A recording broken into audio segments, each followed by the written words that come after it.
fashion for everyone. Good morning, Sandy. Good morning, Blake and Aaron. How are you guys doing today? Happy Tuesday. Yeah, what do you got for us this morning?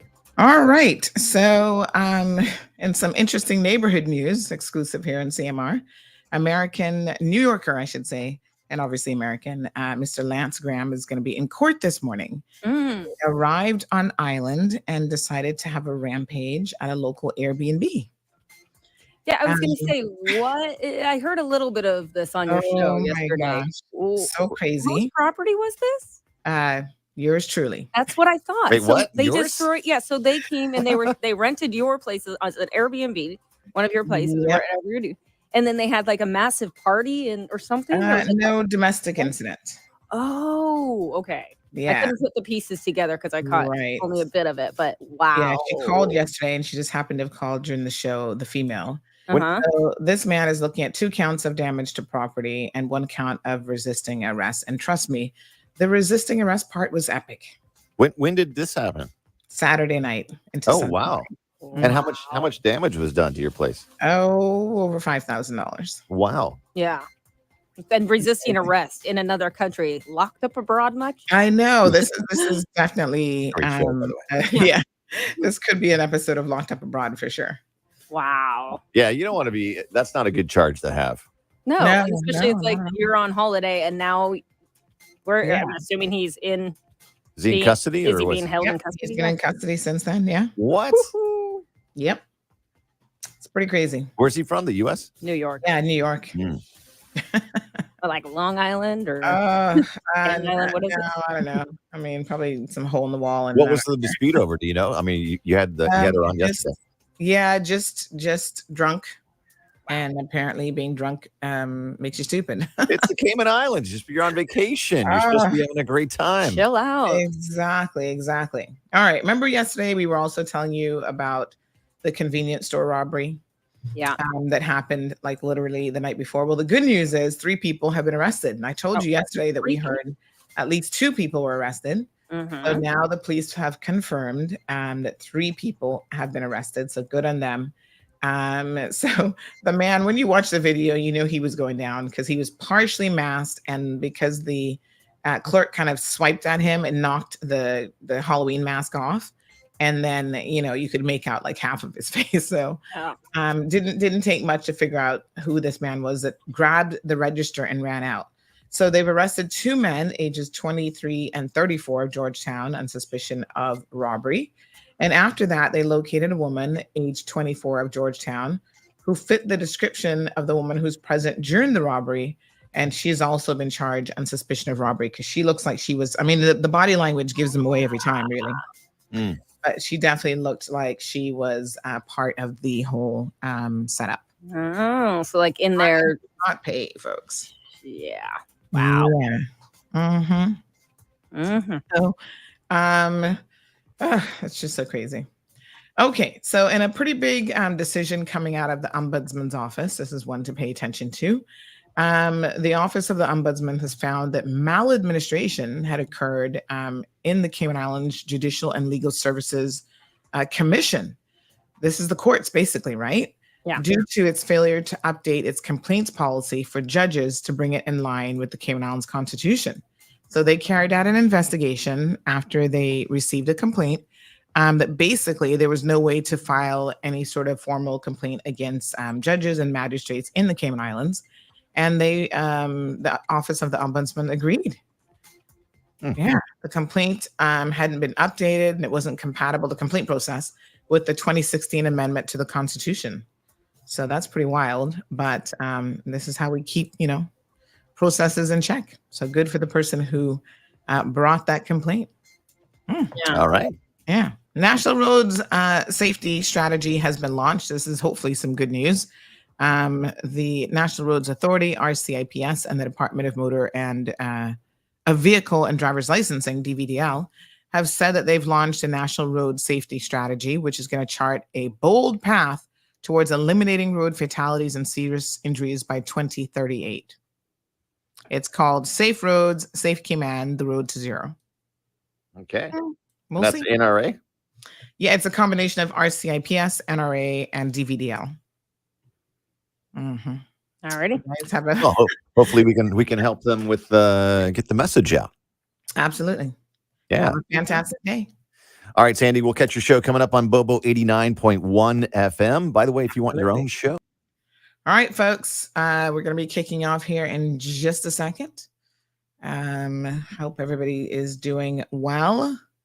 Just doing a time check. We've got 30 seconds until showtime. So let's get a little music going, because remember, now we've got AI in the studio controlling a lot of things. So just stay tuned.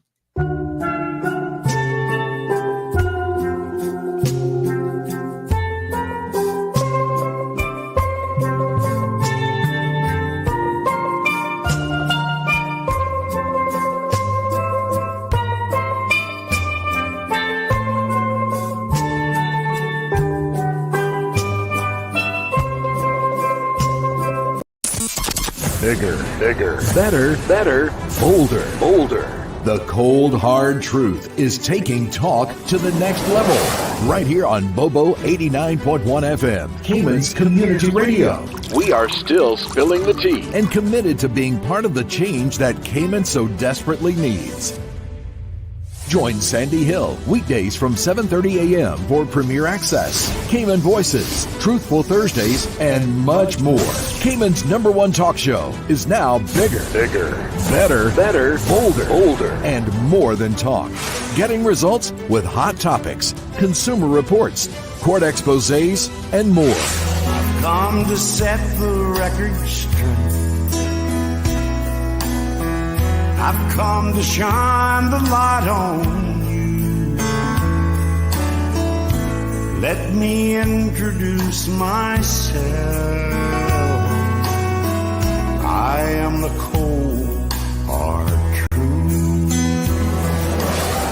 Now, from the CMR studio in Grand Cayman, live, direct, it's the cold, hard truth. Now, join the conversation on 345-936-2626. That number again is 345-936-2626.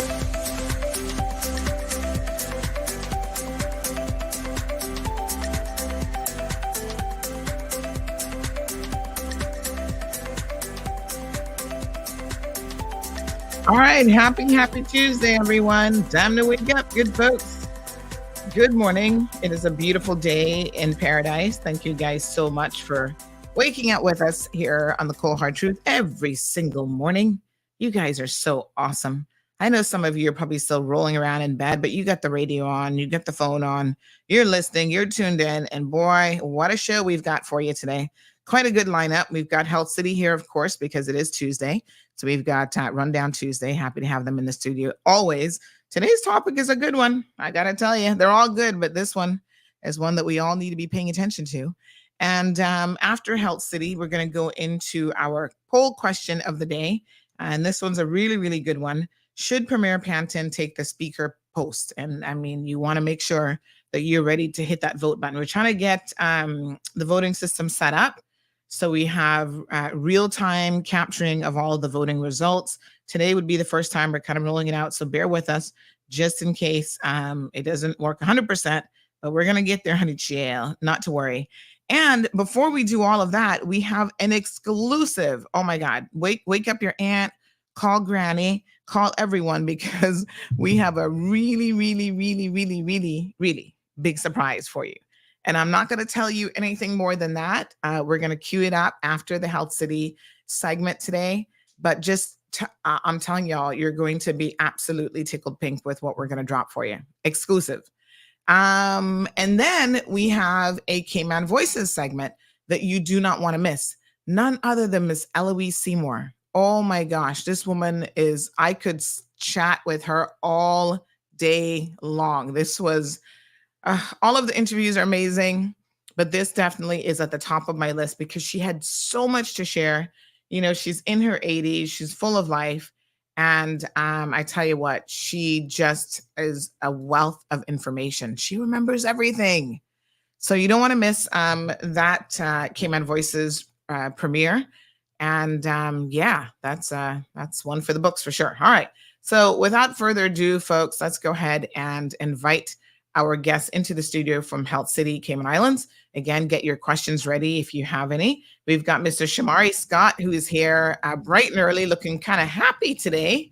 Hi, Good Shamari. morning, Sandy. How are you? Aha! I don't even have to ask how the weekend was. Well, I still think you should ask, Oh my God. This should tell you everything you need to know, right? Yeah, right. I was gonna say, I think you had a good weekend. The smile kind of told me everything. The mug, and definitely put those back on again. Let's get another view of these glasses. Everybody, check out Shamari here. He's got his Miami Dolphin gear. That is so hilarious. So I take it they won this weekend. They're now 7-3, still atop of the AFC East. We have the pathway to at least get one home game, hopefully, fingers crossed, in the playoffs. So we're doing well. We're doing well. I'm very happy. Very happy. So my apologies. Very good. Very good. We also have Dr. Ravi joining us this morning. Good morning, Dr. Ravi. Hi, morning. Morning, Sandy. Morning, Shamari. How are you? morning, Ravi. So Sandy, this is a special moment for us because Dr. Ravi, based on being the head of cardiology and electrophysiology, is very, very busy. But definitely is one of the cornerstones of the physicians that we have at Health City. One of the physicians when we were unknown and people were still wondering what we would be bringing to the table, helped to build the brand that we have, not only in the Cayman Islands, but across the Caribbean, throughout Central America as well, and even a few from Canada and the such when it comes to cardiology issues. Yes. So Dr. Ravi has a wealth of experience, decades, and he has many different areas of interest, such as ablation of cardiac arrhythmias.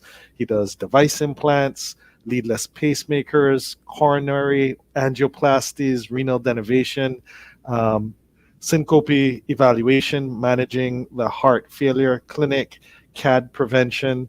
And in the Caribbean, he has had many firsts over the years as well that we've covered, especially when we first started. So it's our pleasure to definitely have Dr. Ravi here to speak about everything heart failure related on today's program. Wow, this is amazing. Thank you so much for joining us, Dr. Ravi. Yep. The pleasure is mine. Yes. So the topic today, of course, is going to be heart related. That's why we've got Dr. Ravi here with all of his amazing accolades. So let's talk about a little bit here, Shamari, about the cardiac care at Health City, Cayman Islands. Oh, definitely. So as you'll see, well, for those that are watching online, we have a world-renowned cardiology department for top-notch cardiology across the board.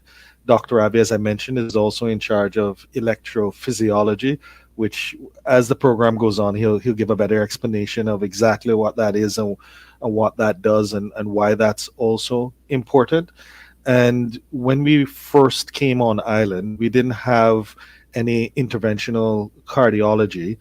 So if somebody had a heart attack and needed stents and the such, typically you would have to wait many hours for an air ambulance to come in to actually carry you overseas. But due to the fact that we had Dr. Ravi here, and then the backup, if it's even worse, a Dr. Benoit that will have to do the bypass, we were able to save numerous lives and also the quality of life. Because Dr. Ravi, I always remember, time is muscle, heart muscle. And the longer it takes for you to have that intervention, the more heart muscle dies. And even if you do live, based on the extended hours, the quality of life potentially wouldn't be as good as getting in there in those golden hours that Dr. Ravi would be able to treat somebody from an emergency or urgent perspective.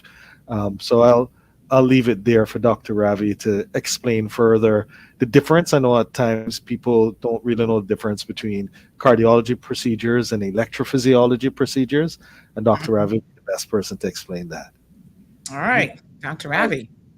Yeah, that was the elaborate introduction, Shamari. In fact, you explained everything in a very good nutshell. I'm very pleased to be able to pronounce electrophysiology at last. So basically, interventional cardiology encompasses anything we do. I mean, we intervene to improve the cardiac health of a person.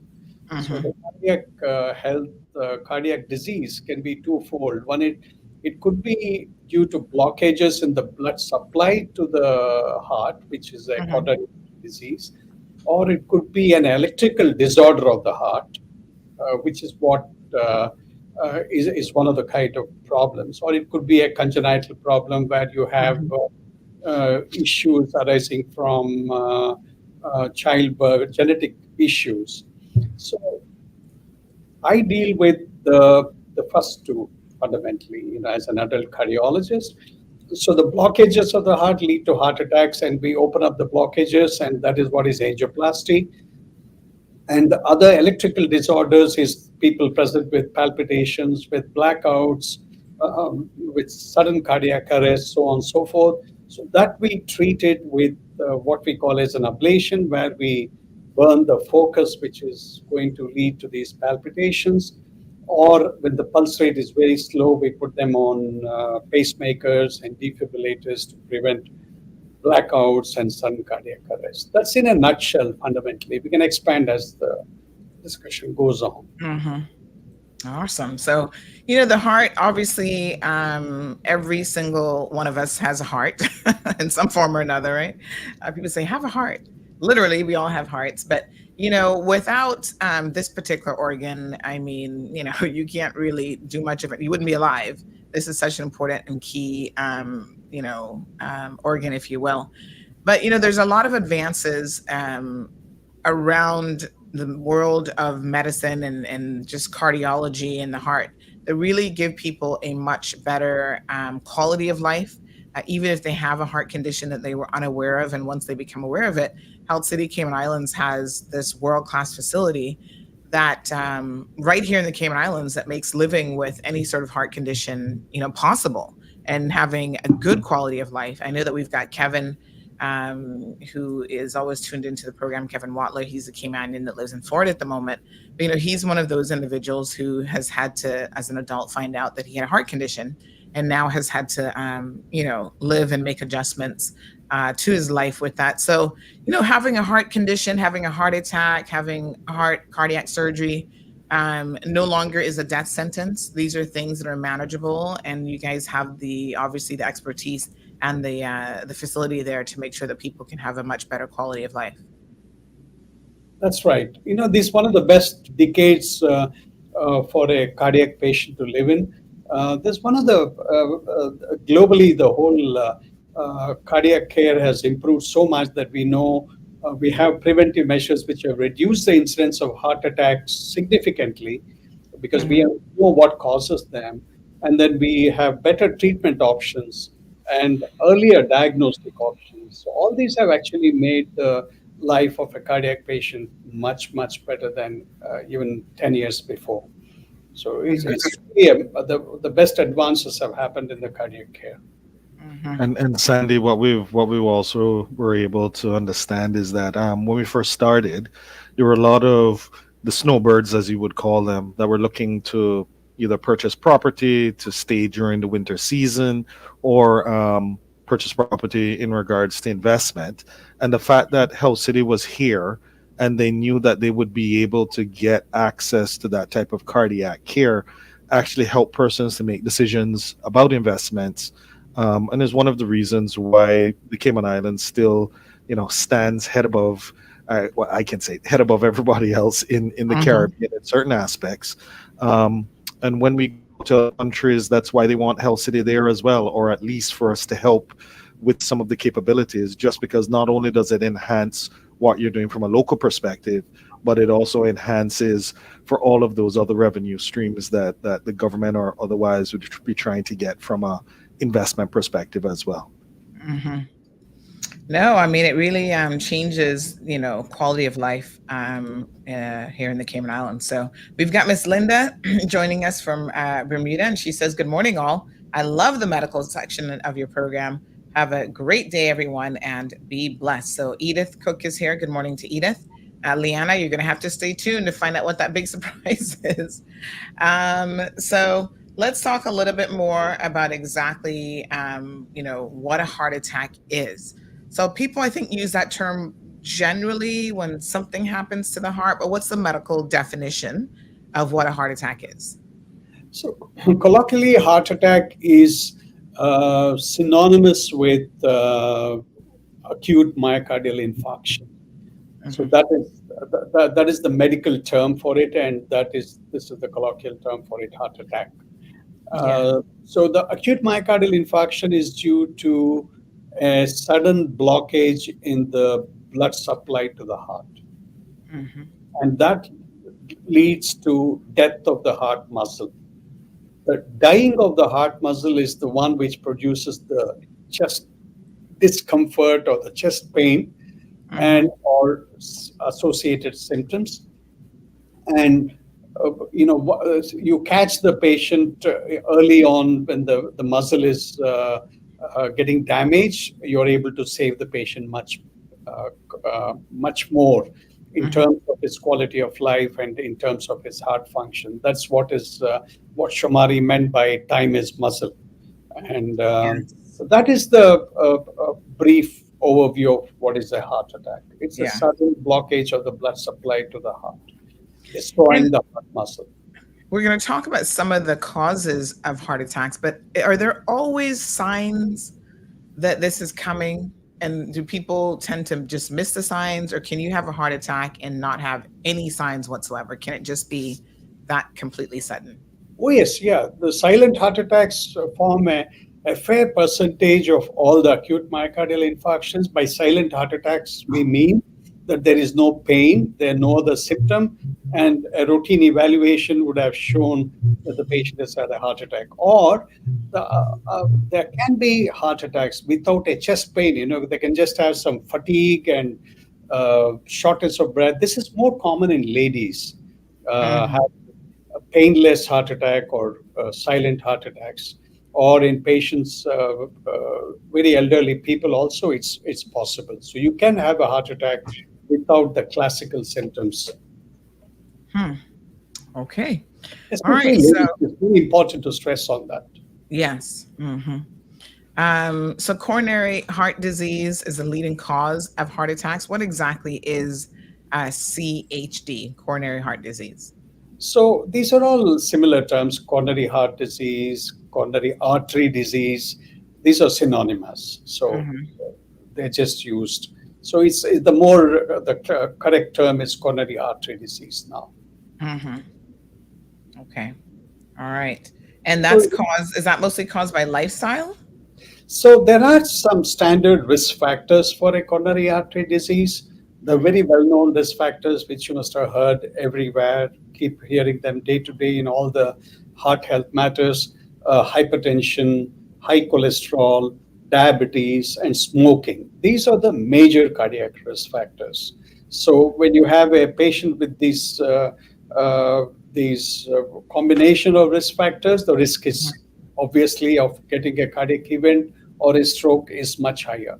And there are minor cardiac risk factors, which the most prominent are the lifestyle-related issues, socioeconomic status, obesity, lack of exercise, family history of heart disease. All these are kind of minor risk factors. So together they make a conundrum where your propensity to having a blockage becomes much higher.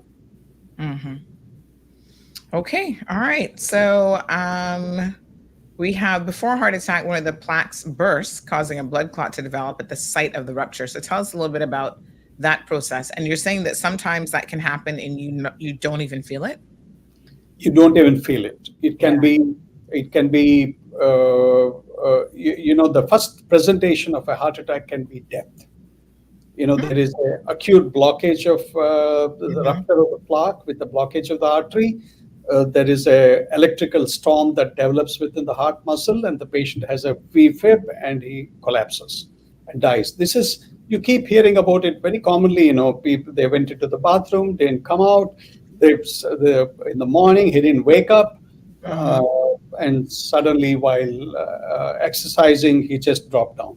So these are the one manifestation that a sudden cardiac death could be the first manifestation of a plaque rupture and a heart attack.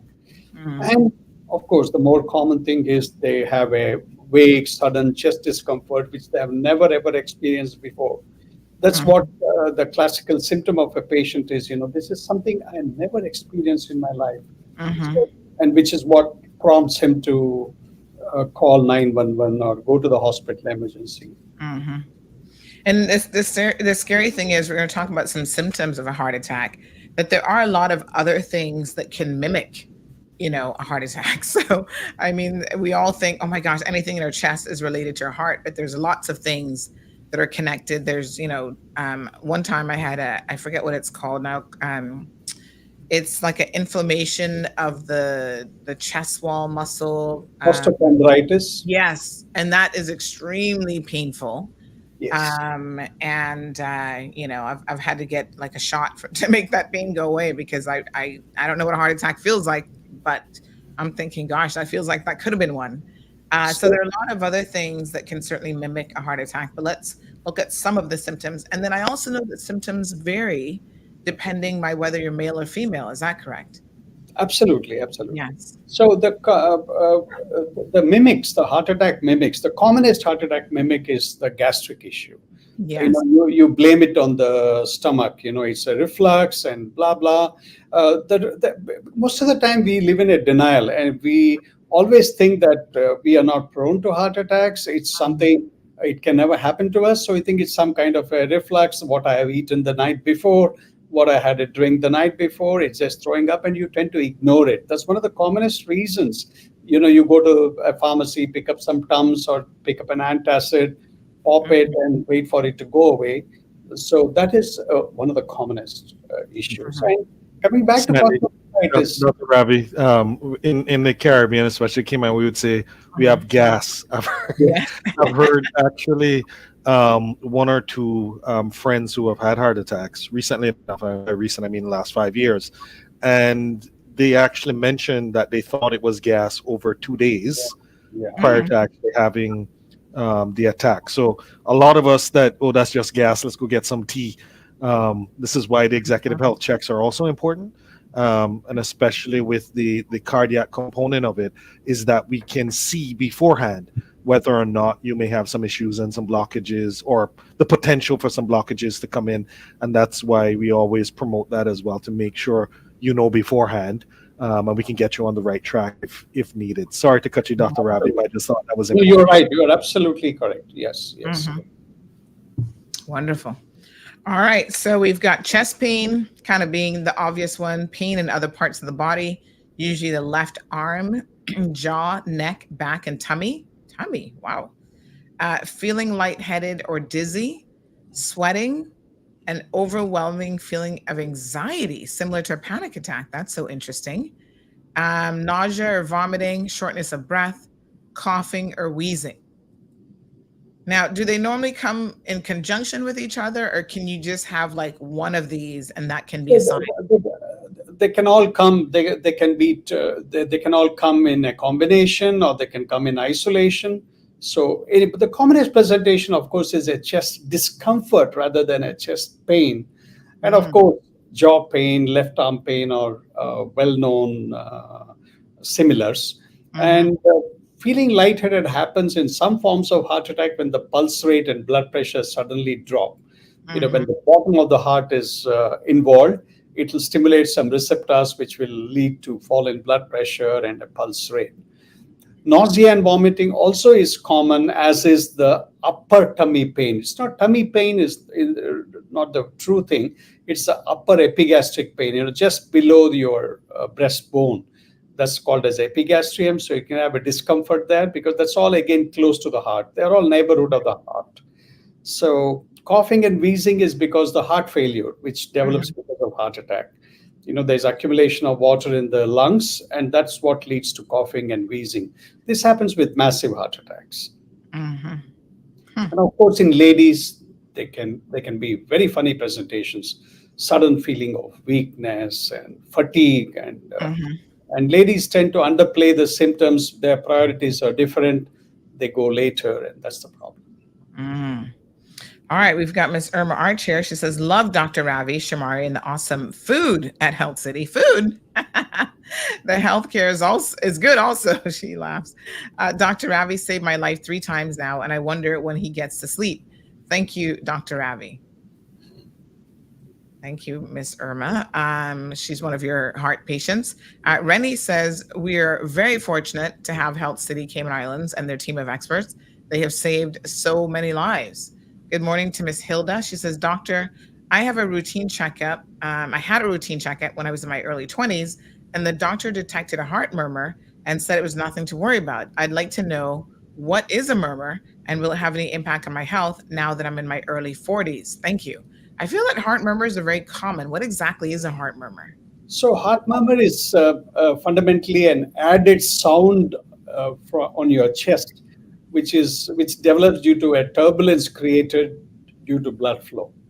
It's like a narrow pipe. Let's say you force water down a narrow pipe, you get a sound. So similar to that. But this can be functional, which is what they would have told you when you were 20, which means that you do hear a murmur because of kind of a different position of the heart, etc., which leads to turbulence. But really, there is no problem with any valve or any defect in the heart septa, the holes in the heart. There are no hole in the heart, or there is no valvular abnormalities. So I guess I'm sure they would have done an echocardiogram on you and found that there was no issue, which is why they reassured you and just sent you off. Maybe if the murmur is still there, you could just go for a checkup and have another echocardiogram done as a follow-up test. All right, very good. We have, hopefully, Miss Hilda, that answers your question. Miss Esme says, love Dr. Ravi. He saved my life 2 years ago. Thank you. Oh, beautiful. Morning, Miss Esme. James says, good morning, Dr. Ravi. Thanks to you and your team for my surgery and treatment in 2021. I had an aortic aneurysm and received the best treatment during my surgery and recovery. May God bless. Wow. So many hearts. So what is this aneurysm? This is just where... aneurysm is one of the cardiovascular diseases. So when we talk of heart disease, we now call it as cardiovascular system, which means it's the heart and the blood vessels which come out of this heart and supply to the rest of the body, in fact, to the brain also. Even the strokes come under the cardiovascular disease, in fact. So the aortic aneurysm is dilatation of the major blood vessel of the body, which is aorta. And when it dilates beyond a certain point, there is a risk of rupture. And that is one of the causes for sudden cardiac death. And we have had a couple of examples on the island since we have come, people who have died of aneurysm. And this is highly preventable by regular screening, which is one of the things we do during our executive cardiac programs. We have a chest X-ray and an echocardiogram on all these patients, and we look at the aortic dilatation, and when it goes beyond a certain point, we monitor it regularly, and we take care of it before it can rupture. All right, very good. Thank you so much for all these wonderful comments and questions. Miss Kathy, try refreshing. I think everybody else can hear, so I don't think there's an issue with audio on our end. So some of the heart attack symptoms, again, folks, that you need to look out for, listed there on your screen. Now, Shamari and Dr. Ravi as well, you talked about the importance of screening. What are some of the screening mechanisms? Preventative care is obviously always best. So what are some of the things that we should be doing? And does it matter sort of what age you are? Obviously, as you get older, you're probably more at risk for cardiac related issues. But should you be screening for anything as early as, teens and 20s? So it's a complicated subject. The whole concept of screening is actually globally, it's a controversial subject. Of course, screening does help significantly. And you have to use the screening very judiciously to prevent overtreatment and mistreatment. That's very important. So let's say your first question is how early we should start screening. Mhm. Let's imagine a family where a lot of heart attacks have happened when they are in 50s. You have father having a heart attack, uncles having a heart attack when they're 45, 50, etc. So which means that they have a strong family predisposition to cardiac disease. Now, this Mhm. is when you start screening them very early, because whatever damage happens to your body starts from your birth. And if, let's say, have a very high cholesterol levels, genetically high cholesterol levels, and you are exposed to those high cholesterol from day one of your birth, which means so much of cholesterol is pounding on your arteries in your lifetime, and that's what can produce the damage. So you need to screen them as early, maybe as 15 years or 20 years, have a baseline evaluation in such a family. But supposing it's a conventional, normal family, you really don't need to be very aggressive cardiac screening when you're 20s or 30s. But maybe 40 is taken off a kind of a sweet spot for you to have a baseline Mhm. assessment. And based on the initial assessment, you can have screening at intervals, regular intervals, which is dictated by various factors. Again, how his lifestyle, his what he developed, whether he's a hypertensive, whether he's a diabetic, whether he Mhm. smokes, so on and so forth. So you have to kind of categorize the risk very sensibly. It's just not that one size fits them all. You go for a screening every year. No, it's you have to go for a screening every year for certain basic things. But cardiac screening, maybe you need to do it at periodic intervals based on the assessment. That's when you get the maximum bang out of the buck. Mhm. Okay. All right. So it's important to know things like family history. How do you know if you have a family history of coronary disease? Is it like, okay, my dad and my grandpa had heart attacks before 50, before 60? Like, what is sort of the litmus test for you to be concerned about there So, might be a family history? classically, in all the studies of cardiac risk evaluation, the cutoff used for a female with a heart attack, premature cardiac event, is 65 for a Mhm. female and 55 for a male. And the premature cardiac event could be anything. It could be a heart attack, it could be a stroke, it could be a peripheral artery disease. So, anything to do with the vascular tree, so to say. Mm. So when you have such a strong family history, and you'll obviously have to dissect it out a little more.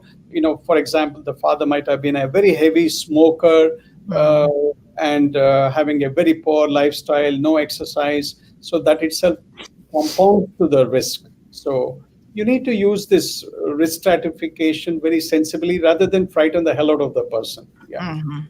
Mhm. All right, very good. Folks, don't forget, phone lines are open 936-2626. If you have a question or comment for Dr. Ravi. So, what are some of the treatment options now? You think you're having a heart attack. What's the first thing that you should do? So the first thing you need to do is you need to go to the closest emergency room, Hmm. have an ECG done.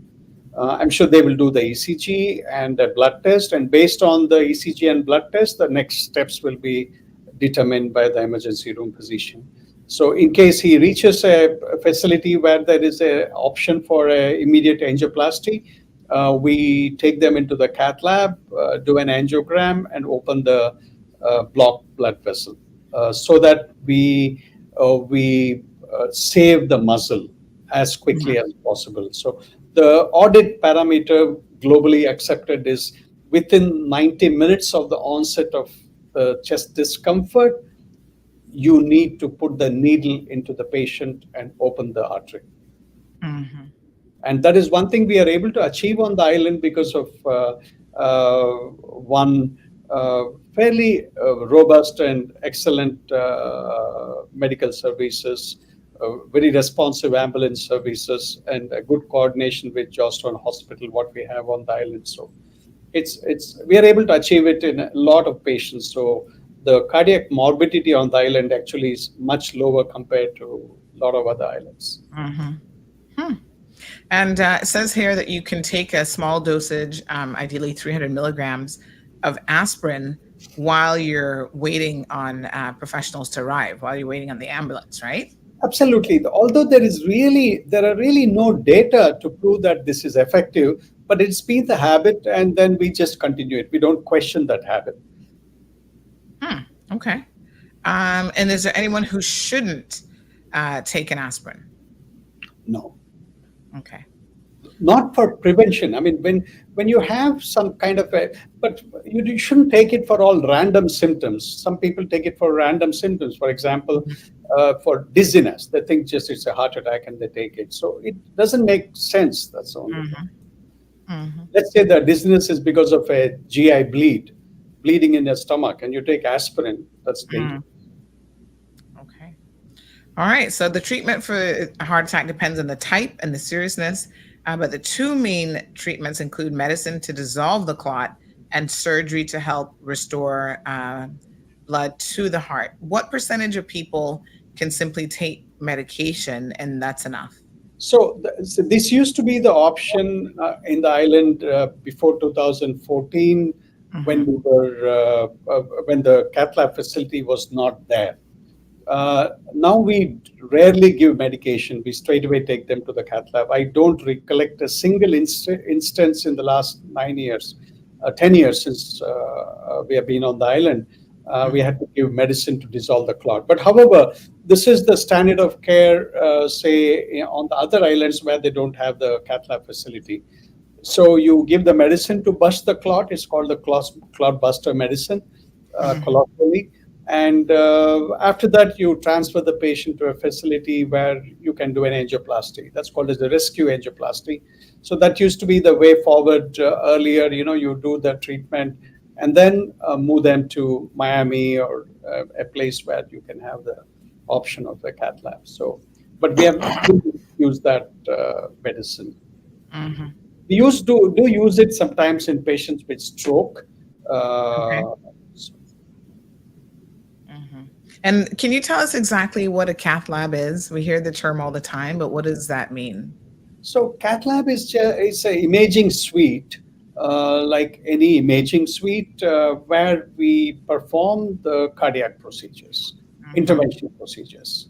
So we are able to, we access the body through either the radial artery on the wrist or the femoral artery on the groin. And then we use special tubes called as catheters, which navigate into the body, and we hook the arteries of the heart, take injections, and that will give us the picture of the arteries, whether there's any blockage, what kind of blockage, is it totally blocked? So we get an idea, and based on the kind of blockage, we decide whether we go ahead and do an immediate angioplasty or the patient is not a candidate for an angioplasty, and then we send them for surgery. So by angioplasty, what we mean is we open the block with a balloon threaded over a wire. And once we open the block, we put a stent, which is a metal, a biocompatible metallic cage kind of thing, to keep the block open, patent. All right, we do have a few questions coming in. This person says, morning, Sandy. Please ask Dr. Ravi if ultrasounds are enough to monitor aortic aneurysms. Thank you. Yes, ultrasound is pretty effective to monitor abdominal aortic aneurysms, which is in the abdomen, because that's another place where, because you can easily visualize it. So ultrasound is a very useful technique there. But for the aorta upper, from the chest, the thoracic aorta, ultrasound can give a hint. But the better thing is doing a plain CT scan of the chest or an MRI of the heart, of the chest. Very good. All right. So we've got another question here. This person says, if you can touch on heart palpitations. What is a heart palpitation? So palpitation is a symptom which you have when your pulse becomes rapid. It's defined in the dictionaries as abnormal awareness of the heartbeat. And sometimes this akin to what you feel when you run, you sprint very fast, you feel your thumping. So when you start feeling the chest thumping, when you're not running, for example, you're just sitting and listening to the radio show, your pulse suddenly starts going up. That is PEP. It's an abnormal awareness of your heartbeat. It might happen to some people who listen to this show, especially during the political segments. But not to worry. This is why we have these educational segments on Tuesday, because they keep you nice and calm. All right. So we have Annette asking how she can get an appointment with Dr. Ravi for checkup. Don't worry, Annette. We're going to get to all of those details here in just a second. Miss Vernita is asking, how serious is it when your heart arteries are narrow or small? Is that something to be concerned about? So that's again not really. So it all depends. It's the arteries are normally God has made them to fit your heart. So if your heart size is small, your arteries may be small. It's said that genetically Caucasians have larger arteries, but it's really not true. So it'll be proportionate to what you need.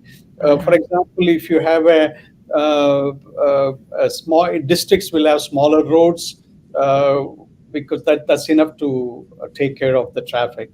So that's how it is. Yes, but hearts come in different sizes. You hear about people who have an enlarged heart, and that is something that can be dangerous. Are there any, sort of signs that you might have an enlarged and engorged heart that is of concern?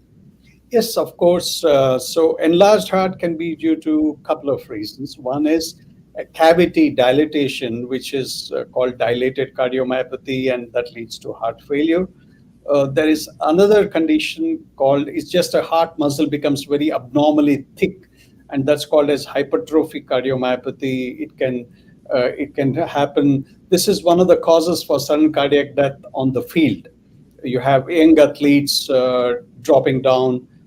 You had that incident in the US, the sudden collapse of one of the footballers. So Yes. these are all due to hypertrophic cardiomyopathy. So this is a heart muscle disease, which we didn't address it. So other than the, say, arterial blockage, and then other than the electrical disorders or congenital disorders, you can have a heart muscle disease. So these are the heart muscle disease.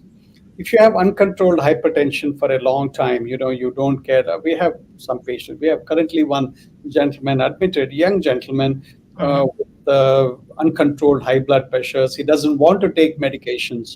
And the blood pressures will silently act on the heart and increase the thickness. And once the heart muscle becomes thick, it can lead to its own problems. It can lead to electrical disorders. It can lead to heart failure. So. Wow. Yeah, you got to sometimes take medication to help get these things under control. So we have a question. The periodic checkups which Shumari mentioned is another vital importance is for at least at that time you have your annual blood pressures checked. If you're developing blood pressure, you get counseling for the same and medications for the same. So that's another super good advantage of regular visits to the. Yes, and we're going to talk about some of those options here in just a second. So this person says, good morning. Please ask how serious or common is mitral valve prolapse. I have Marfan's syndrome. So mitral valve prolapse is a very common diagnosis when we image the heart, the ultrasound of the heart. It's basically an abnormal displacement of the valve above a certain plane. That's the prolapse.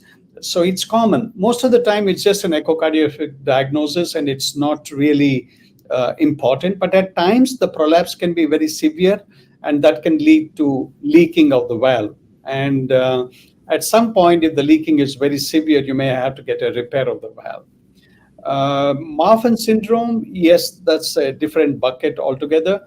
Mitral valve prolapse is a part of Marfan syndrome, fundamentally because all the tissues in the body are kind of lax, which is why there is a mitral valve prolapse, there's an aortic valve prolapse, there's an aortic disease, so on and so forth. I'm sure they are following you up appropriately for all this. Mm-hmm. All right. The Ice Witch says, if I haven't exercised for years and decide I want to exercise now, will I be at risk for heart attack? I'm 36 years old. So this is where, Shamari, we can bring this part of the discussion in. Having the executive health checks are extremely important. I'm sure if someone hasn't exercised for a while, they should probably consult their physician before. I don't know what he's planning on doing. Don't go run a marathon for sure. But he should probably do, one of these executive health checks just to make sure everything's okay. Right, Shamari? No, definitely, Sandy. And Dr. Ravi, when it comes to the cardiac add-on to your regular executive check, can you just tell us what are, I think it's two different not procedures, but two different tests that we do. One is the calcium scoring, and the other one just to check to make sure there are no blockages, and that you can have a full screening and check that off that the heart is looking very good at that point in time. Yeah, the calcium scoring is become a very important tool in cardiac preventive strategies now. We have had a very robust understanding of the same in the last few years. And we use it. We had to use it very diligently to risk stratify the patient. You have somebody with a very strong family history. Let's assume that this 36-year-old gentleman had multiple family members with a premature cardiac event or a stroke, and you will be able to. Then that is an ideal patient for a calcium scoring. For example, in a 36-year-old person, you don't expect any calcium on the arteries. You would expect the same in a 60-year-old person, but you may not expect this not to happen in a 36-year-old. But if you do detect calcium in a 36-year-old person, that means he's at a very high risk, and you have to start targeting all his risk factors very correctly from a very early stage. So that's why you have to judiciously use the calcium score. And you have somebody who is unwilling to take cholesterol lowering pills. He says that, no, I don't want to take it. I hate the statins. I heard enough crap about statins. They produce muscle pain, blah, blah. So to convince the patient, you should do a calcium score and see that, because of if you don't control your cholesterol, this calcium score is only going to worsen, and that's going to lead in future to your heart attacks, etc.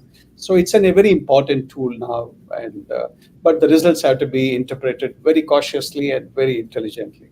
Yes. So it's important to know your numbers. We talk about this all the time. I did the executive health check. I think it was last year, Shamari. I think it was last year. Gosh, the time is flying so quickly. But knowing all of these numbers, knowing your cholesterol, knowing your blood pressure, anything else that could potentially put you at a higher risk. And then, you've got to know other risk factors, carrying excessive weight, being obese. These things really do matter and make a difference. So we have another question, lots of engagement this morning. El Ray says, what's the difference between calcium and plaque buildup in the arteries?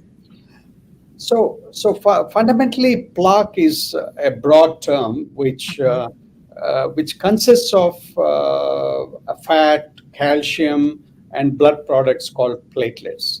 So the amount of component varies based on the kind of risk factors the patient has, etc. The calcium is fundamentally on the arteries, so it's not within the arteries. And the plaque is actually within the arteries, where you have the fat buildup and all the cholesterol that's circulating in your body can get into the plaque. So I read somewhere, I think this is a few years ago, that now, as medicine evolves, and obviously as physicians learn more and know, things about patterns of heart attacks and so on, that the one thing that you physicians now recognize that's actually important is not just that you have plaque in the arteries, but something to do with when it breaks off, like the size of the actual particles matter. So it's see, the plaque, you start developing the plaque very early in your life. And that keeps increasing based on the kind of risk factors and the kind of pounding you give to your own body. Now, how this leads to a heart attack is when the plaque ruptures. Right. The plaque ruptures due to various factors. It could be an acute stressful event. It could be an acute anxiety episode or heavy exercise. For example, you have a plaque and then you are not exercising, you suddenly start running a marathon or something like that, or drowning. You've seen some drowning related deaths in elderly people or even 50-year-olds. You've seen so many people of late with the waters. So these people may have a plaque, and the stress of, say, the water-related event can rupture the plaque. And the heart attack can lead to a death. Yes. So that's what it is. That's what is the cadence of things. So there has to be a trigger for any substrate to act.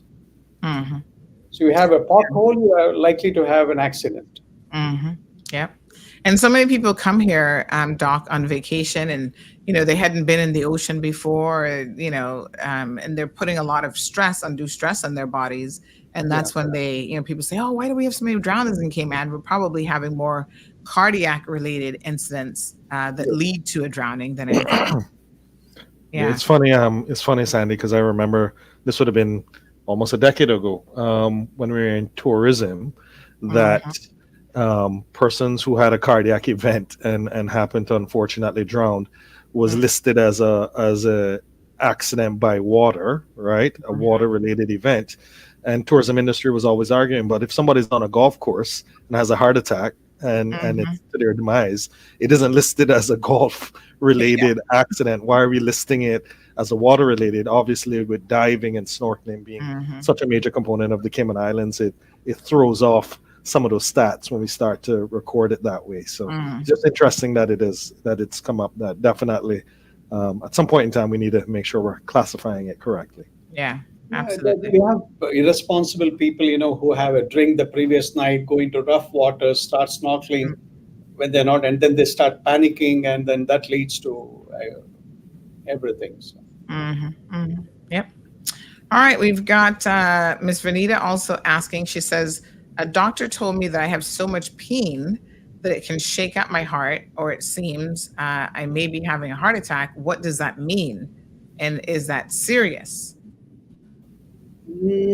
It sounds pretty non-specific, but I guess you should have the doctor look at your pains in a more systematic manner, maybe have a stress test, and maybe you may be the right candidate for a good cardiac executive health checkup where everything else is checked. And we now have evidence that you can die from a broken heart. We've seen this happen. There was one, I think it might have been early this year, last year, where there was one of these unfortunate shootings in a school, and the wife was killed. And within a couple of days after the wife being killed, the husband died of a massive heart attack. And they say that, people, stress can kill you. And, people can die from obviously stress related things, including the loss of a loved one. So let's talk just a little bit about what you need to do, folks, to make sure that you are reducing your risk and managing, if you have any other risk factors, that you're managing those appropriately. So getting regular exercise is definitely at the top of the list. Does that mean every single day? Is that a couple times a week? You don't want to be a weekend warrior, right? Where you only do something like once every month or on the weekends. So you have guidelines from American Heart Association and other cardiac societies. What's recommended is 150 minutes of moderate intensity exercise every week, or 75 minutes of high intensity exercise. And this exercise should encompass a combination of cardio, strength training, and Pilates, etc. So that's the minimum recommended, but up to 300 minutes is acceptable. 150 to 300 minutes of exercise, or 75 to 150 minutes of high intensity training. And you can overdo it when it comes to exercise. I know there are some people are exercise fanatics, even professional athletes obviously put a lot of strain on their bodies. And one of the organs that they're also putting a strain on is the heart, right? So that's an area. It's a controversial area. Excessive exercise seems to be a negative risk factor. Mm-hmm. So you overdo something, it's always bad. So that adage is also true for exercise. We are increasingly seeing people in what are called as ultra marathoners who have slow heart rate. Sometimes they end up with more atrial fibrillation. Heart muscle becomes very thick, and when something becomes very thick, a lot of say moss is growing around. So to say. So it can be a negative risk factor. So there is what is called as a J curve in exercise. To a point, exercise gives a positive benefit, but beyond the point, it may be a negative benefit. But that shouldn't shoo you away from at least doing your 300 minutes of exercise, up to 300 minutes of exercise per week. Right. Okay. We have Miss Gianna with a question. She says, what causes heart palpitations that stop you in your tracks when it hits and continues for about 5 to 10 minutes that you have to stop what you're doing? Wow. So this can happen because of a short circuit in the heart. So the short circuit can be located in any part of the heart and can produce what's called as a atrial tachycardia. It can produce what's called as a supraventricular tachycardia, or it could be an atrial fibrillation. So the way to diagnose this is we have to record an ECG when you're having the palpitations. And the ECG has to be read by the doctor for them to diagnose.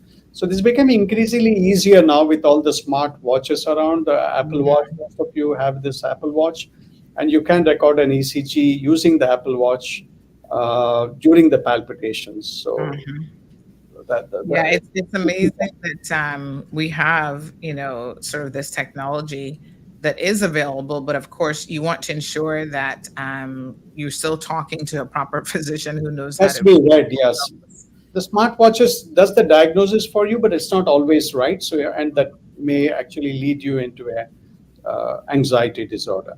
Yes. I had a little episode some years ago with heart palpitations, and I was actually fitted by Health City with a monitor that I had on for a couple of days, and I was getting it really just in the morning.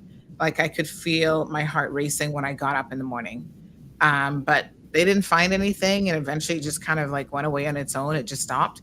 So maybe it was just a period of stress or something else. I'm not really sure what was going on, but absolutely, you're right. Yes, lose weight if you're overweight or obese. That goes hand in hand normally with a good balanced diet and exercise. So eating a low-fat, high-fiber diet with whole greens, fruits, and lots of vegetables. Lower on the meats, obviously. Quit smoking.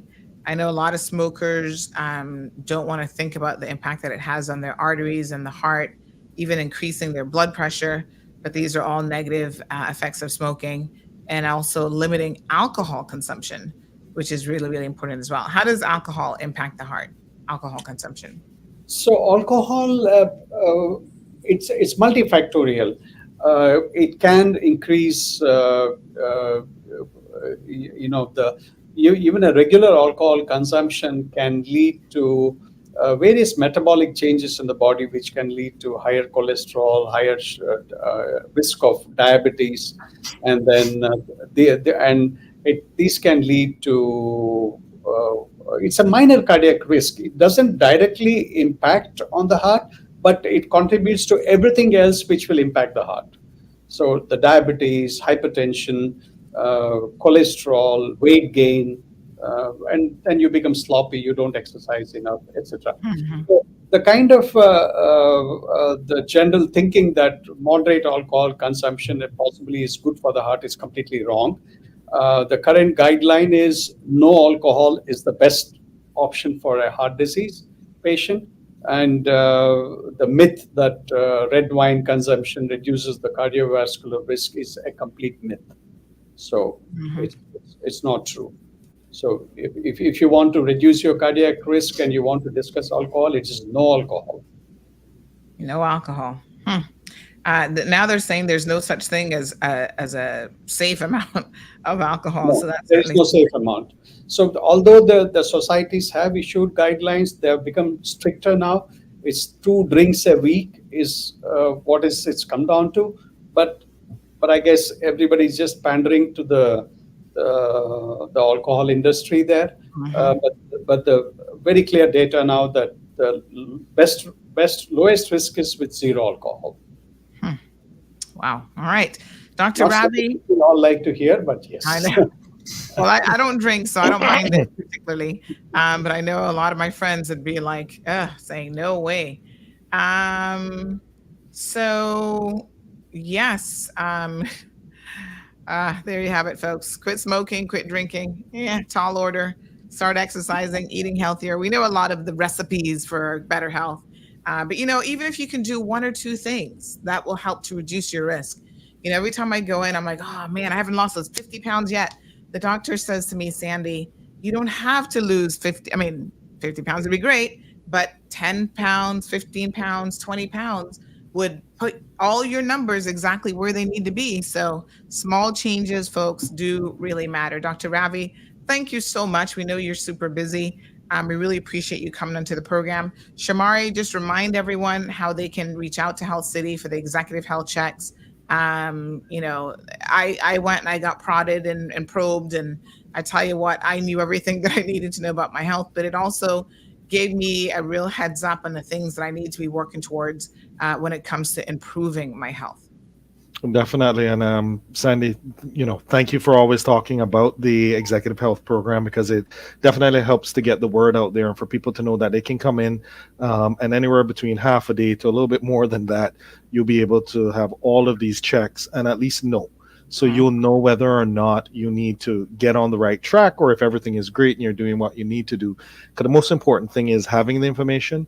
And like Dr. Ravi keeps saying, medicine has advanced so far over the last 2 decades that if we catch something early enough, there's so many different options we have that we can make sure you still have sustained life that's longer. As well as get you on the right track. So the quality of life is better. And especially for us men that don't like to go to the doctors. And, obviously when we're younger, our mothers carry us. But once we go off to college or start working and we become responsible for ourselves, we seem to not get regular checkups. It's important for us to, even if we don't have a regular GP, to at least go and get this checkup to know if there are other areas we need to concentrate on. So 640-4040 or info@healthcity.ky. Or you can even go on our website and search up for, if you think you need to see Dr. Ravi specifically, for Dr. Ravi, and actually book an appointment. Dr. Ravi is available in East End, obviously, for persons who need him there, but even more so right there in Camana Bay at the clinic, so that for more convenience, you'll be able to get to see Dr. Ravi in the Camana Bay clinic. And somebody mentioned, Dr. Ravi, that they saw me smiling even harder when you said absolutely no alcohol. But I'll always remember when we first came, we were speaking to our Rotaract group, and because Dr. Ravi was coming in to speak about heart health, the prize they had was a bottle of wine at the end, because they thought Dr. Ravi was going to tell them all of the benefits that wine would have on the heart, and he broke all of their hearts, saying no. Oh my gosh. Yep, that messaging out there was for the wine companies. Yes. No, that bottle of wine isn't good for you. Oh my goodness. Yeah, there's a lot of we have to undo a lot of misinformation, I find, as well. So Miss Hilda says this was a really great segment. Thank you.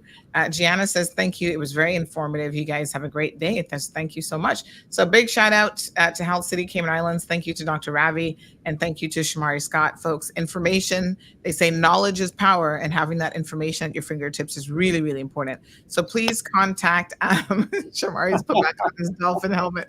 Please contact Health City Cayman Islands. You've got their number, 640-4040. You can visit them at healthcitycaymanislands.com. Book your health checkup. They'll tell you you do sort of a baseline checkup with all the detailed stuff, and then depending on what you find, they'll let you know each year, what are some of the tests and the things that you need to repeat. So well worth it, folks. Well worth it. Trust me. All right, Shamari, good luck this coming week with the football. Who are you guys playing next, by the way? So we are playing. Where are we? Because we're not at home this week. It's either the Jets or Washington, but it's a win. So that's all that matters. He's predicting a win. All right, super fan, Dolphin super fan there. Thank you guys so much, and have a fantastic day. Thank you, Sandy. Thank you, Shamari. Yeah. All right, folks. And guess what, honey child? We got a big announcement. You guys ready? Good morning to First Lady Jayanne in the house. Siobhan is here having a little laugh at Shamari in his helmet. I don't even want to know where he got that from. He must have been scouring Amazon to find that little helmet, but that is so funny. Thank you, Miss Joy, joining us from Texas. I think you're in Texas. Or are you home at the moment? For your second home? First home. Cayman is your first home. But yes, an amazing segment. So let's talk now, folks, about what this surprise is that I have for you guys. I'm trying to cue it up in the background. So let me see if I can, hopefully, I can pull it in without having to do any kind of big time conversion on it. But give me 1 second here. So lots happening. I mentioned earlier that, oh, nope, hold on. There's always some little conversion needed. All right, give me a second. Let me work on this. But I mentioned earlier, folks, that oh, hold on 1 second. I mentioned earlier that we've got Cayman Voices coming up. Let me just keep an eye on the time.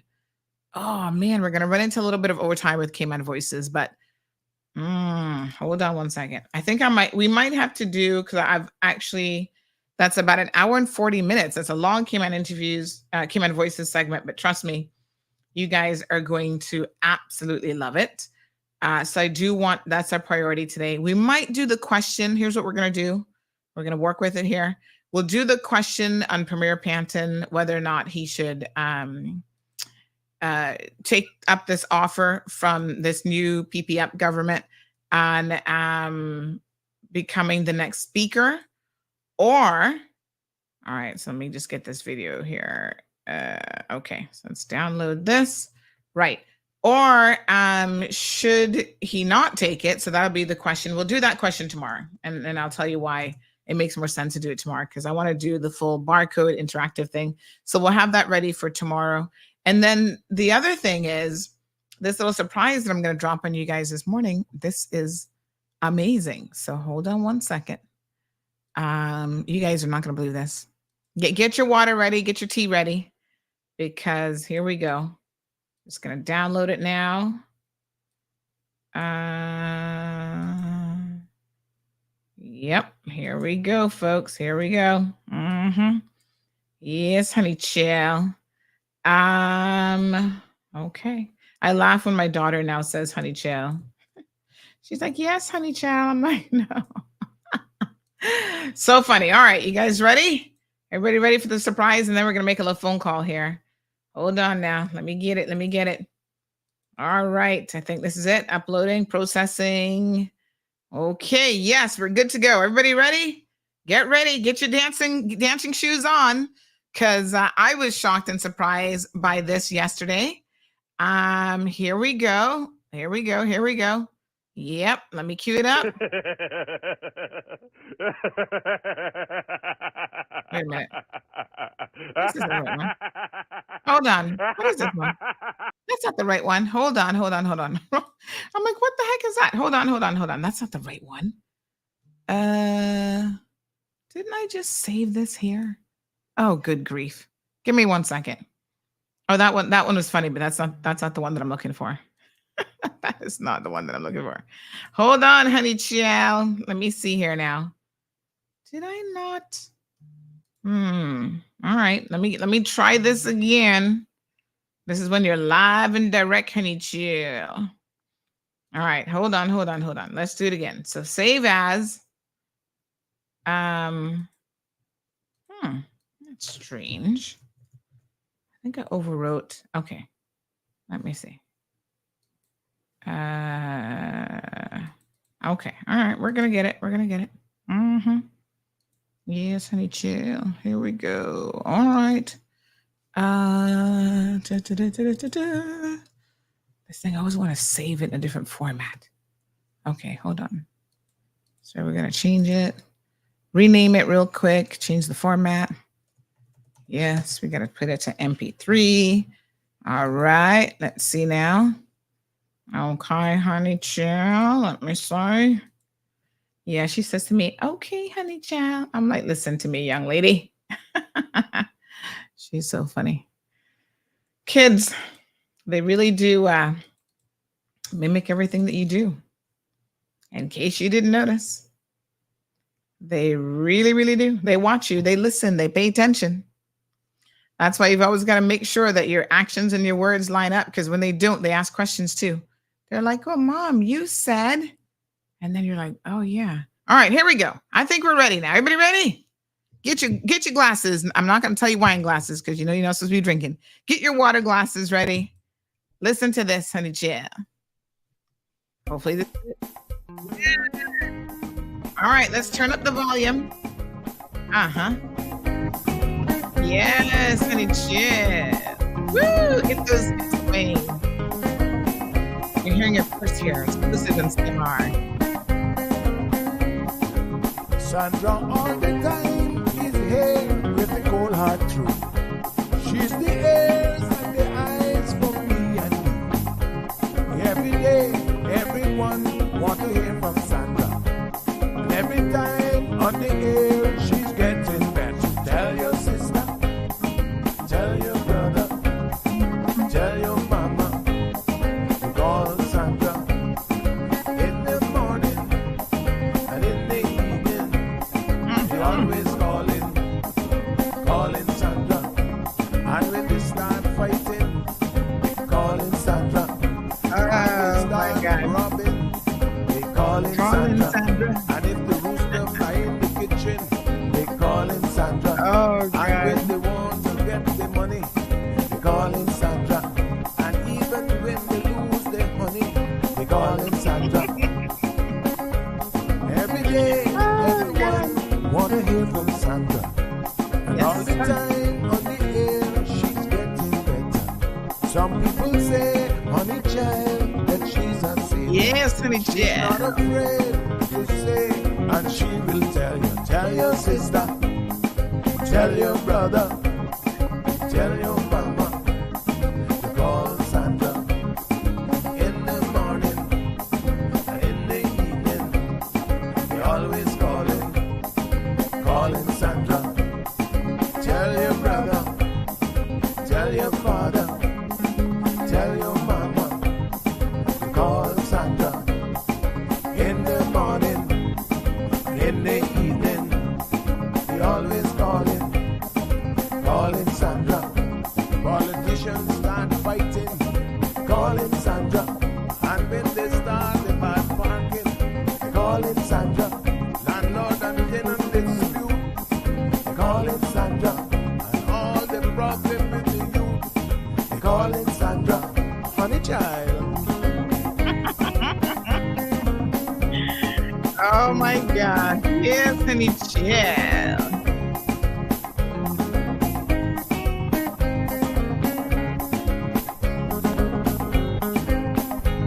This first lady says she's here whining and washing the dishes. Love it. And when they owe you plenty money, calling Sandra. And they run away with your honey, calling Sandra.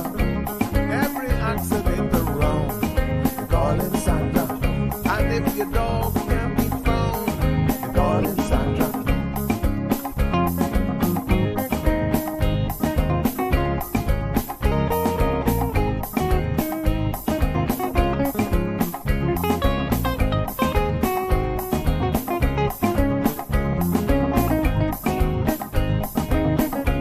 And the news from overseas, they calling Sandra.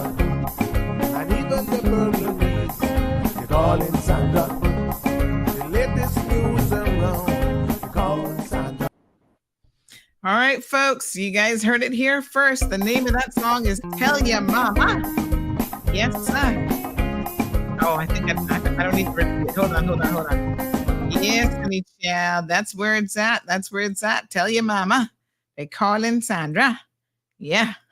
Thank you. Some of you recognize the voice, but we are going to bring on the artists here. I mean, I was shocked when he sent me this yesterday. Last night I listened to it. I was like, what on earth is this?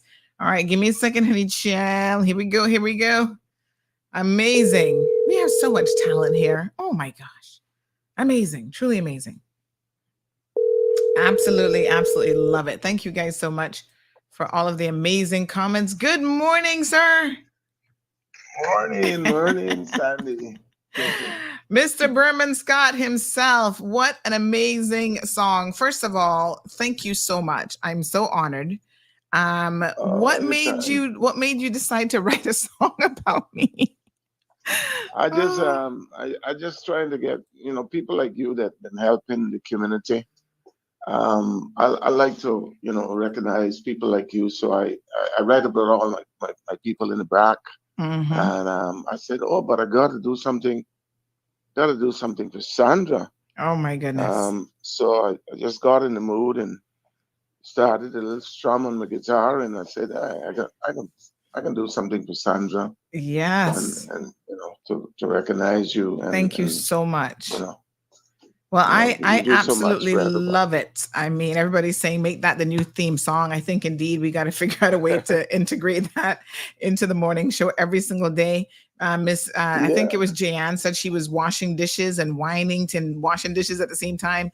It has such a good rhythm to it, nice little beat. Really, you can't. Yeah, I used to. Yeah, I used you to can't. play with a musician in the back from a little boy going to high school. I used to play around at Buccaneers Inn Hotel, and that the rhythm from the guitar was his style of rhythm, and I kind of decided to use that rhythm because I remember that rhythm, so I'm kind of strumming just like he did in his days. So I just gave it a shot, and I was quite pleased with it. No, it's fantastic. Everybody loves it. All the comments are amazing. They're saying thank you so much. Jerry says this should be your new jingle. Mr. Berman Scott is the best. Right. Jennifer says yes, honey child. That's good. I think I need to send you a few of my honey child clips to kind of put in there during the chorus as well. I know you said you're gonna clean it up a little bit and do some. I just want to bring the vocals up a little bit. So if you send them, I can kind of just fit them into little places. Yes, absolutely. Well, I will definitely do that. I was gonna try to go on to your show, one of your shows there, and try to take some little clips like that. But then I said, no, better speak to Sandra first. Yes, everybody loves it. Thank you so much. You send it to me, and I'll before the day is out, because this evening I'm gonna try to bring the vocal up a little bit. Okay. And then I can find little spots and throw in some of your clips. Thank you so much. We appreciate it. That'd be good. All right, my darling. Thank you, Mr. Berman. Have a good one. Okay. You All too. right. Bye-bye. Thanks so much.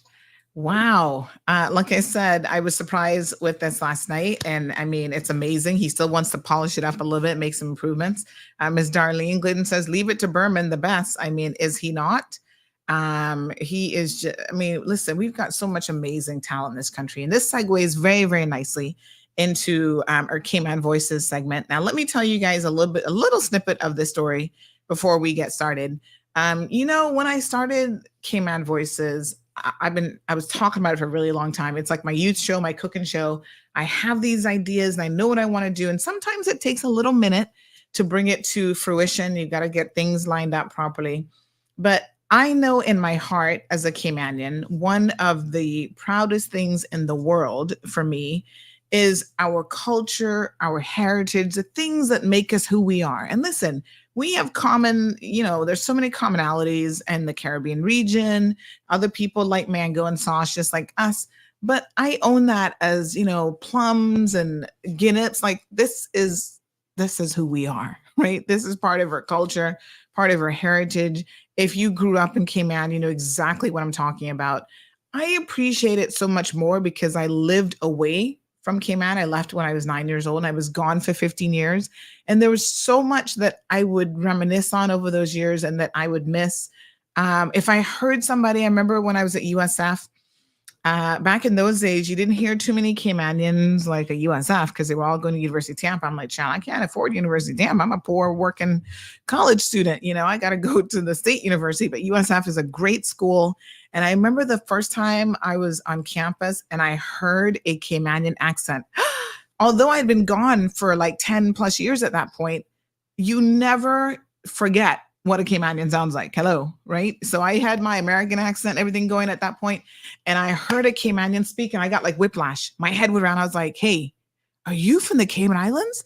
And the person actually was Cassandra Powell, and she was like, "I'll never forget this." She was like, "How do you know?" And I was like, "What? How do I know? That is the most unique accent in the world. I love it." I was so like, "Oh my God, can I just hug you?" I was out walking my new little puppy at the time. And she was like, "How do you know I'm a Cayman?" And I'm like, "Yeah, nobody sounds like a Cayman." Now I take that back because I've seen these people in the Bay Islands after Hurricane Michelle, I think it was Michelle, that sound just like us. I'm like, how the heck do they sound like us? But anyway, listen, you know what it is. If you're a Caymanian, you know what I'm talking about. Even more so if you've lived abroad. There's just something about when people say that their navel string is buried here.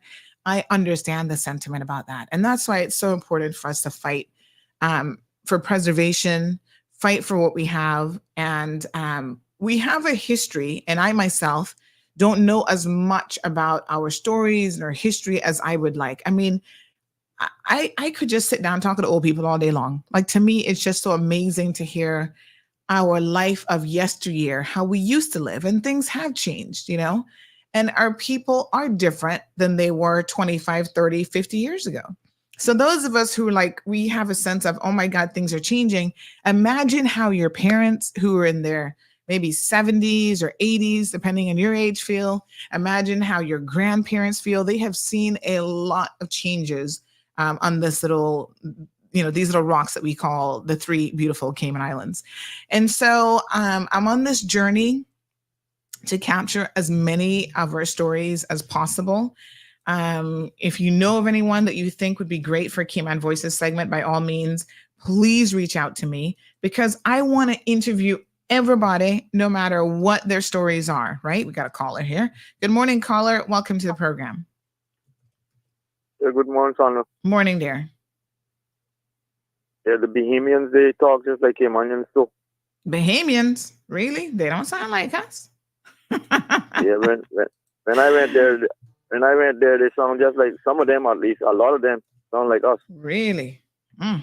Yeah, I couldn't believe it. Somebody was reminding me it was actually Hurricane Mitch back in 1999. Thank you so much. All right. Thanks a lot. Also, Sandra. Yes, sir. I have a question. Mm-hmm. I got a missed call from Bobo. Oh no, I was trying to. That was my fault. I was trying to trace back the lady who won, and so I was calling the numbers from yesterday. Don't worry about it. We're good. Okay, and then I have another question. Sure. Okay. Yeah, if you're interested in having a co-host on your show, I'm willing to take that work. Yes, sir. You know what? I think we would be a good team. I hear you there. All right. Thank you so much. I appreciate it. I'm serious. Okay. Well, I'm going to tell. Yeah, I'm okay. I don't have time to touch on it today because we do want to queue up this interview. But I'm going to tell y'all about how you can actually have your own show on Boba. That's the beautiful thing about Boba. We'll talk about that another day. All right. I'll add that to my list maybe for tomorrow. So listen, it's just, to me, one of the most amazing things being on this journey as a Caymanian. We have a legacy that we're going to leave behind for our children and for their children and for their children's children. And we, I can't stress enough how much, this is why I get up every single morning and do this show, how much it means for me to fight for these little islands, making sure that we try to get it right as much as possible. Part of that for me is knowing from whence we came. you are bound to repeat history and make the same mistakes if you don't even know where you're coming from. You have to know your history. And I listened to our people, and I can tell you what, this is one of the most amazing interviews. So this is Miss Eloise Seymour. This is actually Don Seymour, who owns DMS Broadcasting. This is his mom. When I started the series, I wanted to interview her because people kept saying to me, I didn't even know who she was. And people kept saying, Sandy, of all the people that you need to interview, you definitely need to get a hold of Miss Eloise. And I was like, well, who on earth is Miss Eloise? They're like, that's Dawn, my man. I said, well, I still don't know who she is. And they said, listen, this woman is amazing. She is in the garden club. Everybody knows her now for having an amazing ability with plants. But she is, listen, I sat down not knowing anything about this woman, not knowing, and this is how it works. Like most of the people I interview, I don't really know them, right? I don't know what their story is. And I just start asking questions. And with her, it was a floodgate of information. She is in her 80s and she remembers so much stuff, but yet is so humble. You know, it took me years to get this interview. And part of it was just scheduling. And she's actually really, really a busy woman, even in her 80s. But another part of it is, I think, she was a little bit apprehensive. Like, she's like, I don't know what this is really all about. But she is apprehensive in the way that she doesn't want to brag about anything. She doesn't want to, I remember talking to her some time ago when we were doing an Earth Day cleanup a couple of years ago. And I saw her at Smith Barcadier. And I said, I would love to interview you for my segment I have. And she's like, no. I don't like to talk about myself. And I was like, oh, this is so indicative of our Caymanian people as well, of a particular age. They don't like to talk about themselves. And I'm like, it's just me and you talking, but I'm capturing this. And so it took a while. And let me tell you how humble of a person, there's a lot of things that say something about a person, right? She is so humble that she was telling me the story, kind of off record, but I want to share it with you guys because it'll tell you how amazing she is. Someone recorded her birth date wrong. They got the year wrong. So she's actually older than what the official record says. And, she's never corrected it. And she's like, no. Because she doesn't want to she thinks by saying that would even make this person look bad. It was just a clerical error. It's not going to make anybody look bad, right? But she's like, no, just leave it. And so that was the birth date that she gave us, although the actual date is like a couple years before. It is this humble nature of our people that we have been known for and revered for over the years, right? It is part of who we are, But anyway, let me stop talking. Y'all just sit back, grab your cup of coffee, grab your herbal tea, grab your Milo, whatever it is you're drinking this morning, your apple cider vinegar. And I want y'all to just enjoy this segment. For our radio listeners, it is going to go over a little bit into overtime, but let me just see. Let me pull it up here. But what I want to say is please, you can tune in to it. We're going to re-air it, just the segment alone, on social media as well. So thank you so much, Ms. Eloise. And we got to do a part 2 because she had so much information. And I didn't want to wear her out because I'm like, this woman's in her 80s. An hour and 40 something minutes later, we were still talking and still going strong. But I said, okay, let me let you go now. You need a rest for the afternoon. All right, here is Miss Greta Eloise Seymour, a segment of Cayman Voices. Big shout out to the DART organization, who was the sponsor for this segment. They came on board with me when I was looking for sponsors for this. Again, taking a chance because I kind of told them what the vision was and what it was, but they actually hadn't seen any of them. And so they took a chance on this. They took a chance on the show, the Cayman Voices segment. And I really, really appreciate it because it has made it possible for us to bring you these amazing segments. Cayman Voices was a dream that I had for several years now. It's about taking the power of storytelling to embrace our own collective history as a people. Through our individual stories, we're able to see the common thread that binds us together as one. One person's personal journey has become our collective culture, heritage, and history. This series will show people from all walks of life sitting down with me as the host and going through their life journey. Sometimes there are unknown elements of their lives, but ultimately we're going to walk away having learned something new with every person that we sit down with. I guess I would explain it as an exploration of our story. I'm naturally curious about people and their lives, so Cayman Voices is exciting and allows me to capture this for everyone to enjoy. We are seeking out Caymanians, multi-generational, as well as some who have moved here to, uproot their entire lives and to make this their home.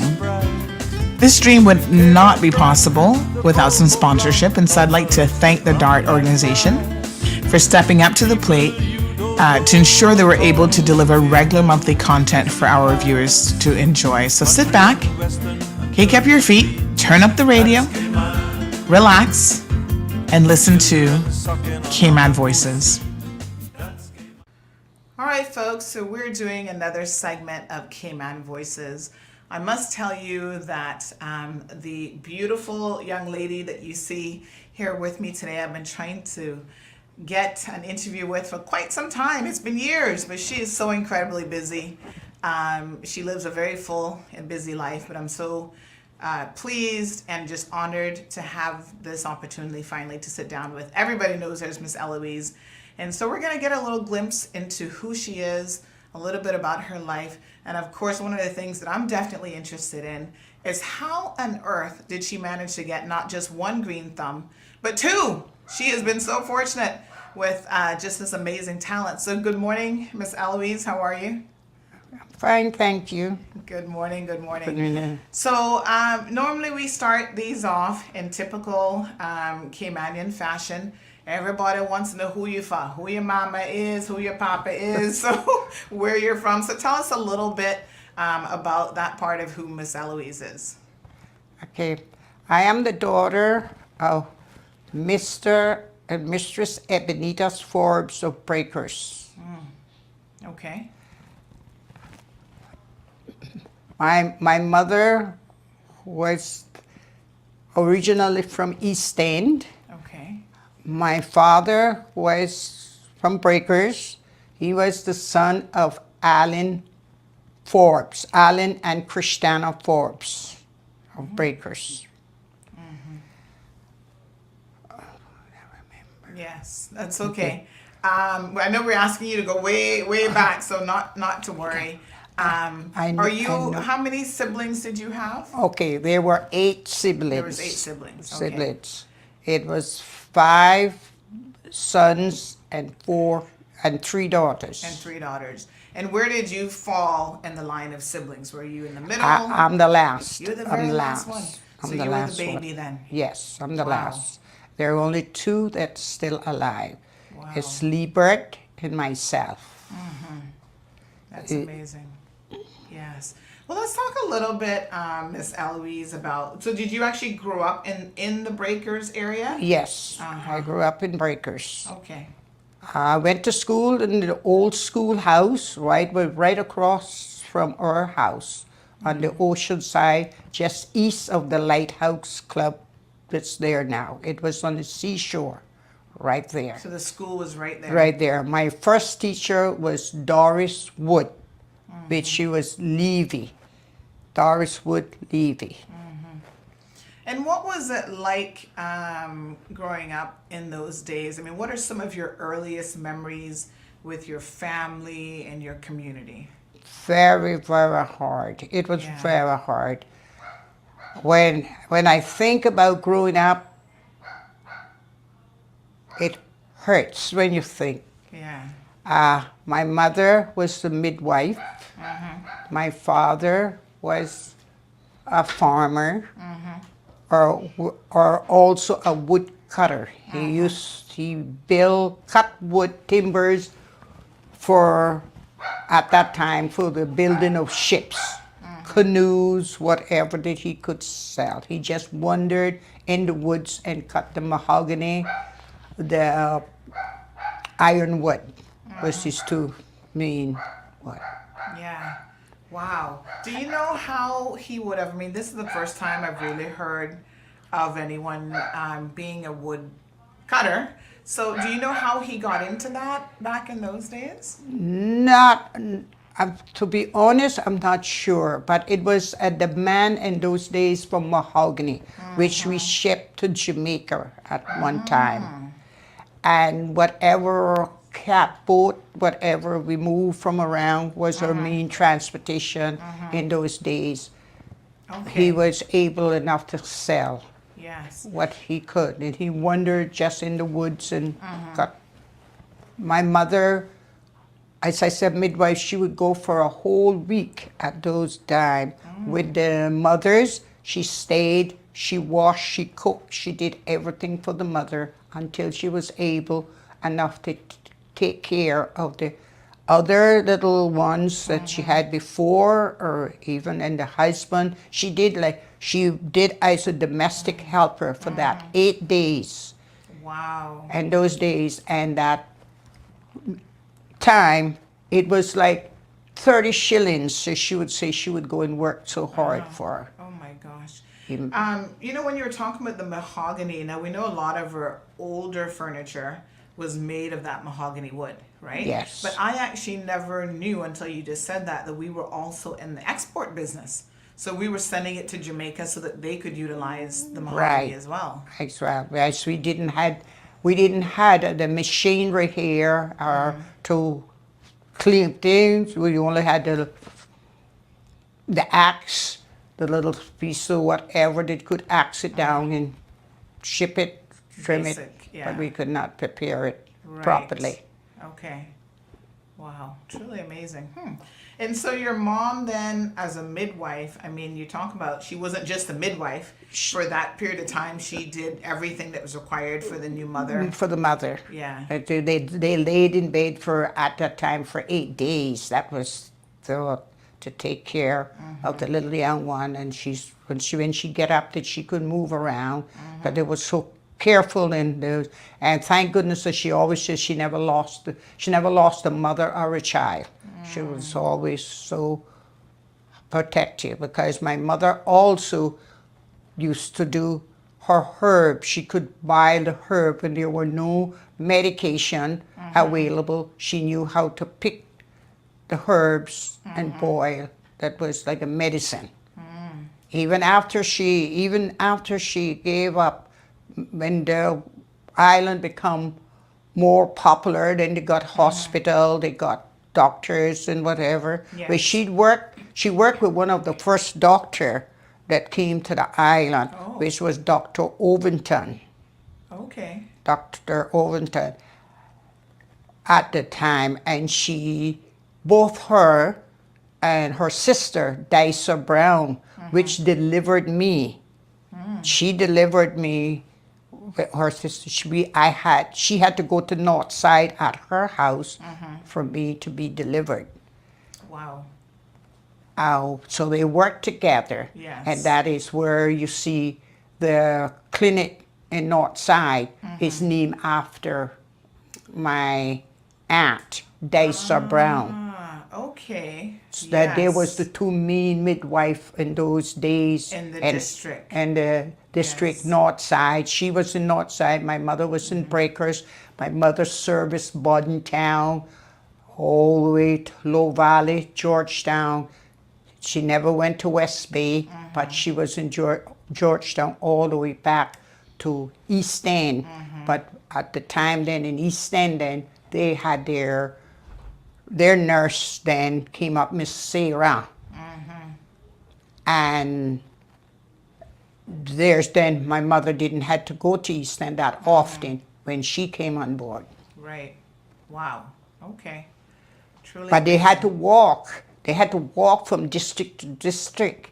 And even it was time, I remember them coming with the horse, that putting my mother on the horse and taking her when there were no car available.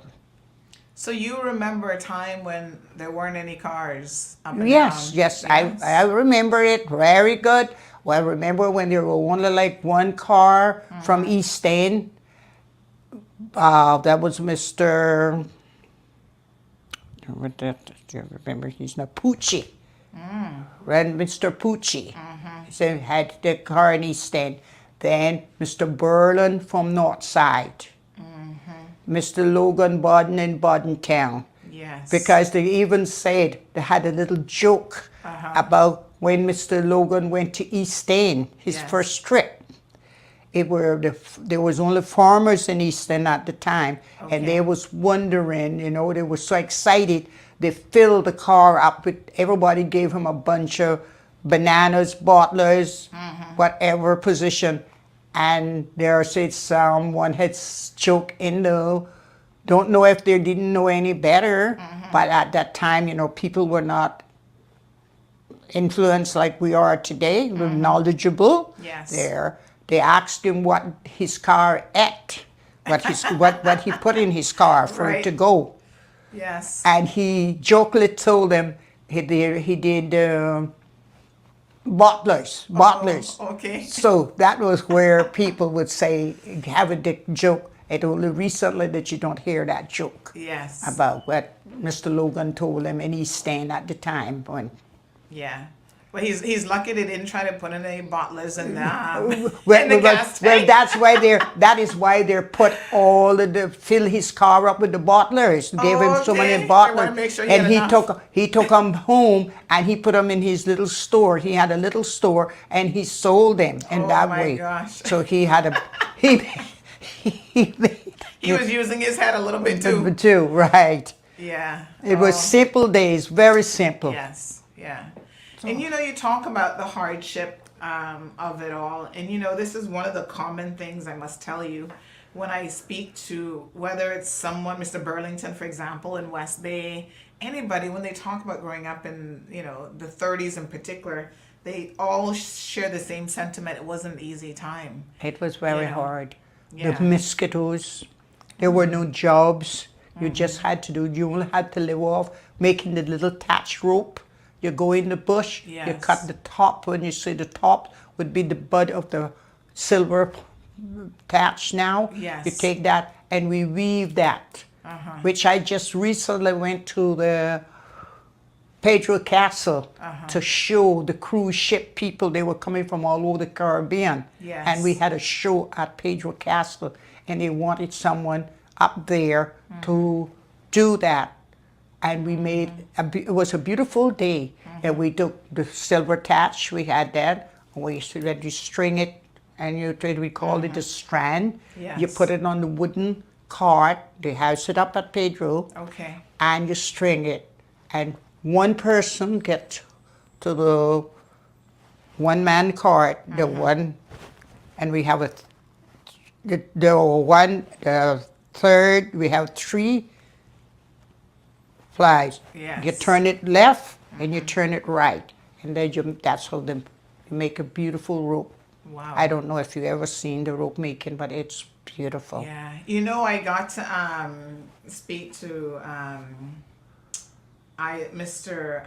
Isaac Rankin Sr., and he was showing me by hand how he makes the strand. Yes. Right. And the different patterns and stuff, and it was, I must tell you, it's a lot more difficult than it looks. Right, it is, but it was very easy for us in those days when I said we just enjoy doing it. Yes. Because even with the strand, to strip the strand, you take the back from the thatch, and that was where you make the brooms.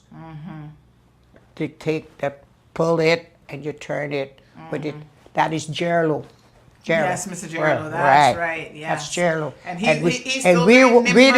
we're the two ones that really is good with it, because I get him to go to Pedro Castle, sends me, and I told him about him and there with it, because I'm kind of busy and I can't really go there every time and everything with that. So I try to put him in there. Yeah. Because he don't have anything else to him, but I got a lot. Yeah, absolutely. Yeah. Absolutely.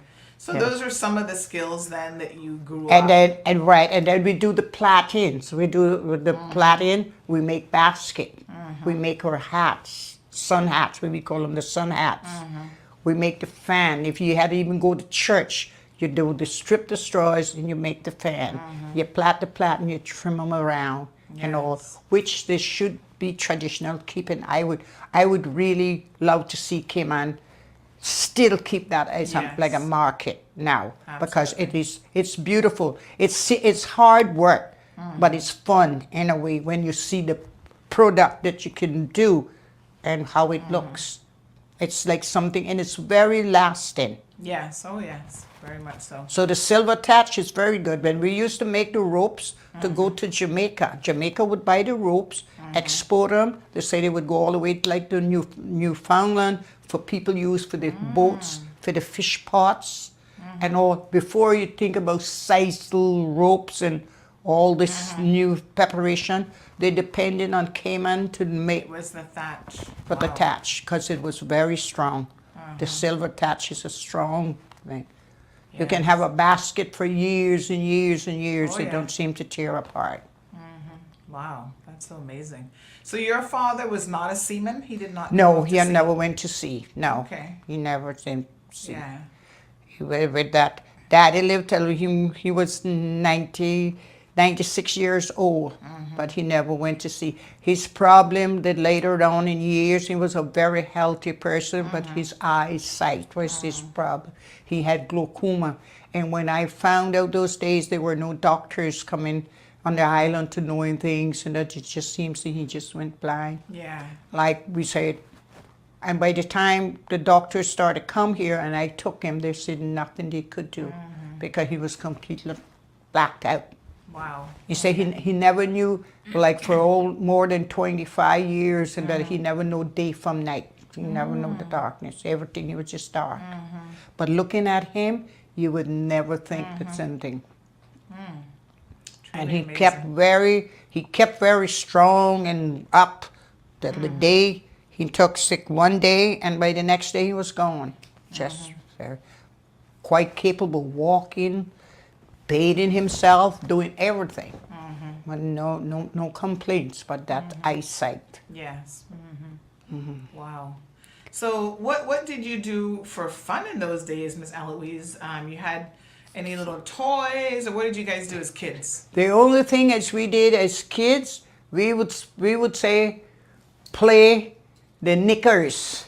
We didn't have no marbles. Okay. You know, the knickers is the fruits from the cockspur. You know the cockspur okay. that have the big pod, and inside of there they have these beans.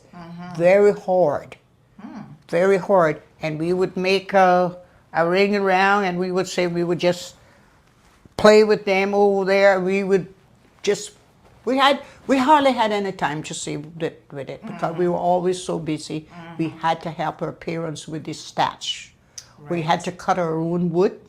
Okay. We had to fish for our living. We go on the reef to get whatever, lobster, crab. I'm so surprised that Cayman don't have the blue crabs now like we used to have in those days.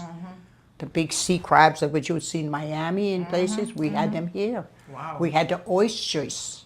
Okay. We got the wilks now. Yes. But then we would go, and we could wade through the water and just go and collect our lobsters. They were just like Plentiful. We just go down, just grab them, take them, get our baskets or pan or whatever, and we just fish. We just fish for our own food. We had to. If you never, you didn't eat. The only thing that was with that, where we could think about was a little flour, cornmeal, and a bit of sugar. That was the only thing you could go on the shelf. Whatever else, we had to provide that to grow. Right. With corn was plentiful when we plant the corn.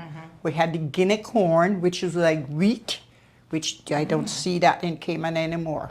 We used to have that. Okay. Plentiful. Like coming Christmas time now, the Guinea corn would be plentiful. Everybody coming, oh, you're going to come and help me? You're going to come and help me do the Guinea corn? There was fields of it. Wow. And once you just cut it, you lay it out on the wood and stuff, and you just, it was like green. It was green, but it was tasteful. It was just like rice. But that was what. So how did you prepare it then? You prepare it just like how you prepare rice. Okay. You just cook it. You just cook it, and it cooked deliciously with the coconut milk. Yes. You could have burn the wheat We used to we called it guinea corn, because it was like very little, and we would cut the pods, put it down to dry, and when it's dry, you just shake it in a crocus sack, or whatever we shake it in, take it, and you wash it just like how you would wash rice, and that was it. We didn't know much. When we learned about rice was when the old Carly went aground in Georgetown. I don't remember the year that she went aground, but that was when we came on and learned a lot about rice. Everything we depended on was the guinea corn and the natural corn that grew with us. Everybody grew corn. Everybody grew guinea corn. If you didn't grow your food, you would stay starved. If you grow that, you plant the cassava, the plantains, the bananas. Okay. That was plentiful. That was it. And in those days, did you have much access to beef? Was there? Only around Christmas time. That's where it came out. Beef. Everybody would fatten a cow of a family that grew cow. My father raised cow as well. And he would, even when they tell that when they have a young sibling, we would pen them up and milk the cow. And we'll get a little fresh milk then to put in our porridge, the same guinea corn, the little cornmeal, whatever. That was. Otherwise, the only milk we got was the coconut milk. Coconut milk. If you did people drink? You didn't really drink coconut milk. You just use it for food preparation. For food preparation, yes.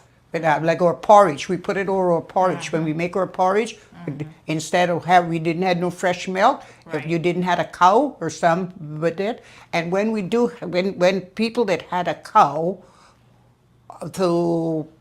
we would give to our neighbors. We cooked the milk. We had to cook it, scald it. We put it in a big can or a big pot and boil it like it cooked. Otherwise, it would spoil quickly. So when you cook the milk, then you can give your friends, family, whatever, like a bottle of milk. But you had to put it on a big fire and boil it. And when you see like come up there, you're going to boil over foam and that, like a how you would say, like a that you would do that it was cooked. Yes. It would come up. It would boil over, boil over. Then it was cooked. Okay. You would take it off and put it in a bottle, pan or whatever, and go around to your neighbors and give them a can of milk. Because there were not refrigerators. What? You never know how to. You didn't even know what refrigerators. Yes. No, my dear, we didn't know nothing about refrigerators.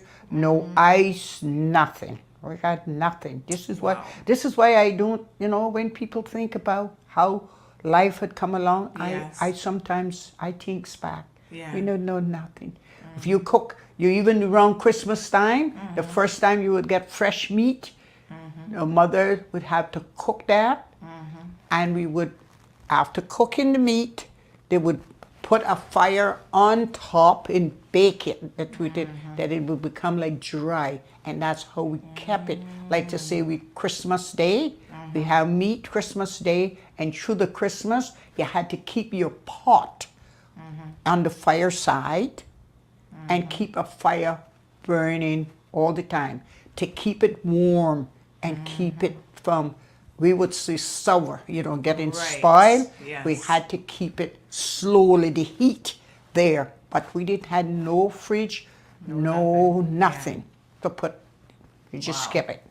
So there were still ways. I mean, you guys were still so ingenious to know how to still preserve it and how to prepare it so that it was still safe to consume. Exactly. Yeah. And what we do with our cake, when we do cakes, like we say, when you do your cassava cake, your whatever kind of cake you make, you didn't have an oven to put that in to bake it like how you do now. Have stove, we didn't have stove, we just had a fireside. So otherwise, when we're cooking in the fireside and that is occupied, we would go outside, dig a big hole in the ground, burn the fire in there and to get the cold. And then when it get really hot, the earth get hot, you put your pot down in there, cover it with the fire, and that considered as our oven. That was the way we baked. Wow. So that's how you did the heavy cakes back Right. in those days. Back in those days. There was no. It was years that people never know what wood stove were. Wooden stove. It was wooden stove came along. I always remember, even as a girl, when Clarence Flowers came to Breakers, he would come to cut button wood. That was like, he came to Cayman as a little boy to pen cows for Dukan Mary. And when he decided, then he started moving around. He was an entrepreneur, that Clarence Flowers. He came to Breakers and he started to cut firewood. And that helped the people, but he was selling it. He came to cut it and selling it. And that was when he started off with that.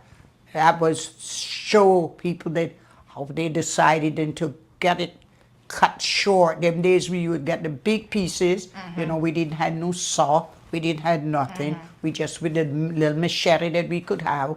Not many people had it. You had to go next door and borrow somebody's machine.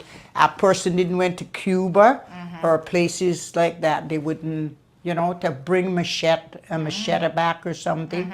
We wouldn't have one. Wow. So we borrowed from each other an axe of wood. My father had went to Cuba, so with that, that's how he came back. When he came back, he decided then to had an axe from Cuba that he decided to start to do wood. Ah, that's how he got then into the wood cutting. When he was a young boy. Okay. Yeah. Well, I mean, when he was younger, you know, in the Yes. young days, that was when he did. Yes. Okay, I see. So you had to be very, you know, entrepreneurial back in those days. Exactly. So that was where I started out. I was with everything else. Yeah. When in my life, when I decided as a girl, I was not free to do anything. Even as you see, when I tell people about that airport, the runaway down that airport, I remember me working on Sports Quarry. I don't know if you would know, we had two quarries down there. Okay. One by right east of Rex Crichton, and another one was in front of, what's those apartments is now? Oh, right there by, there's right next door to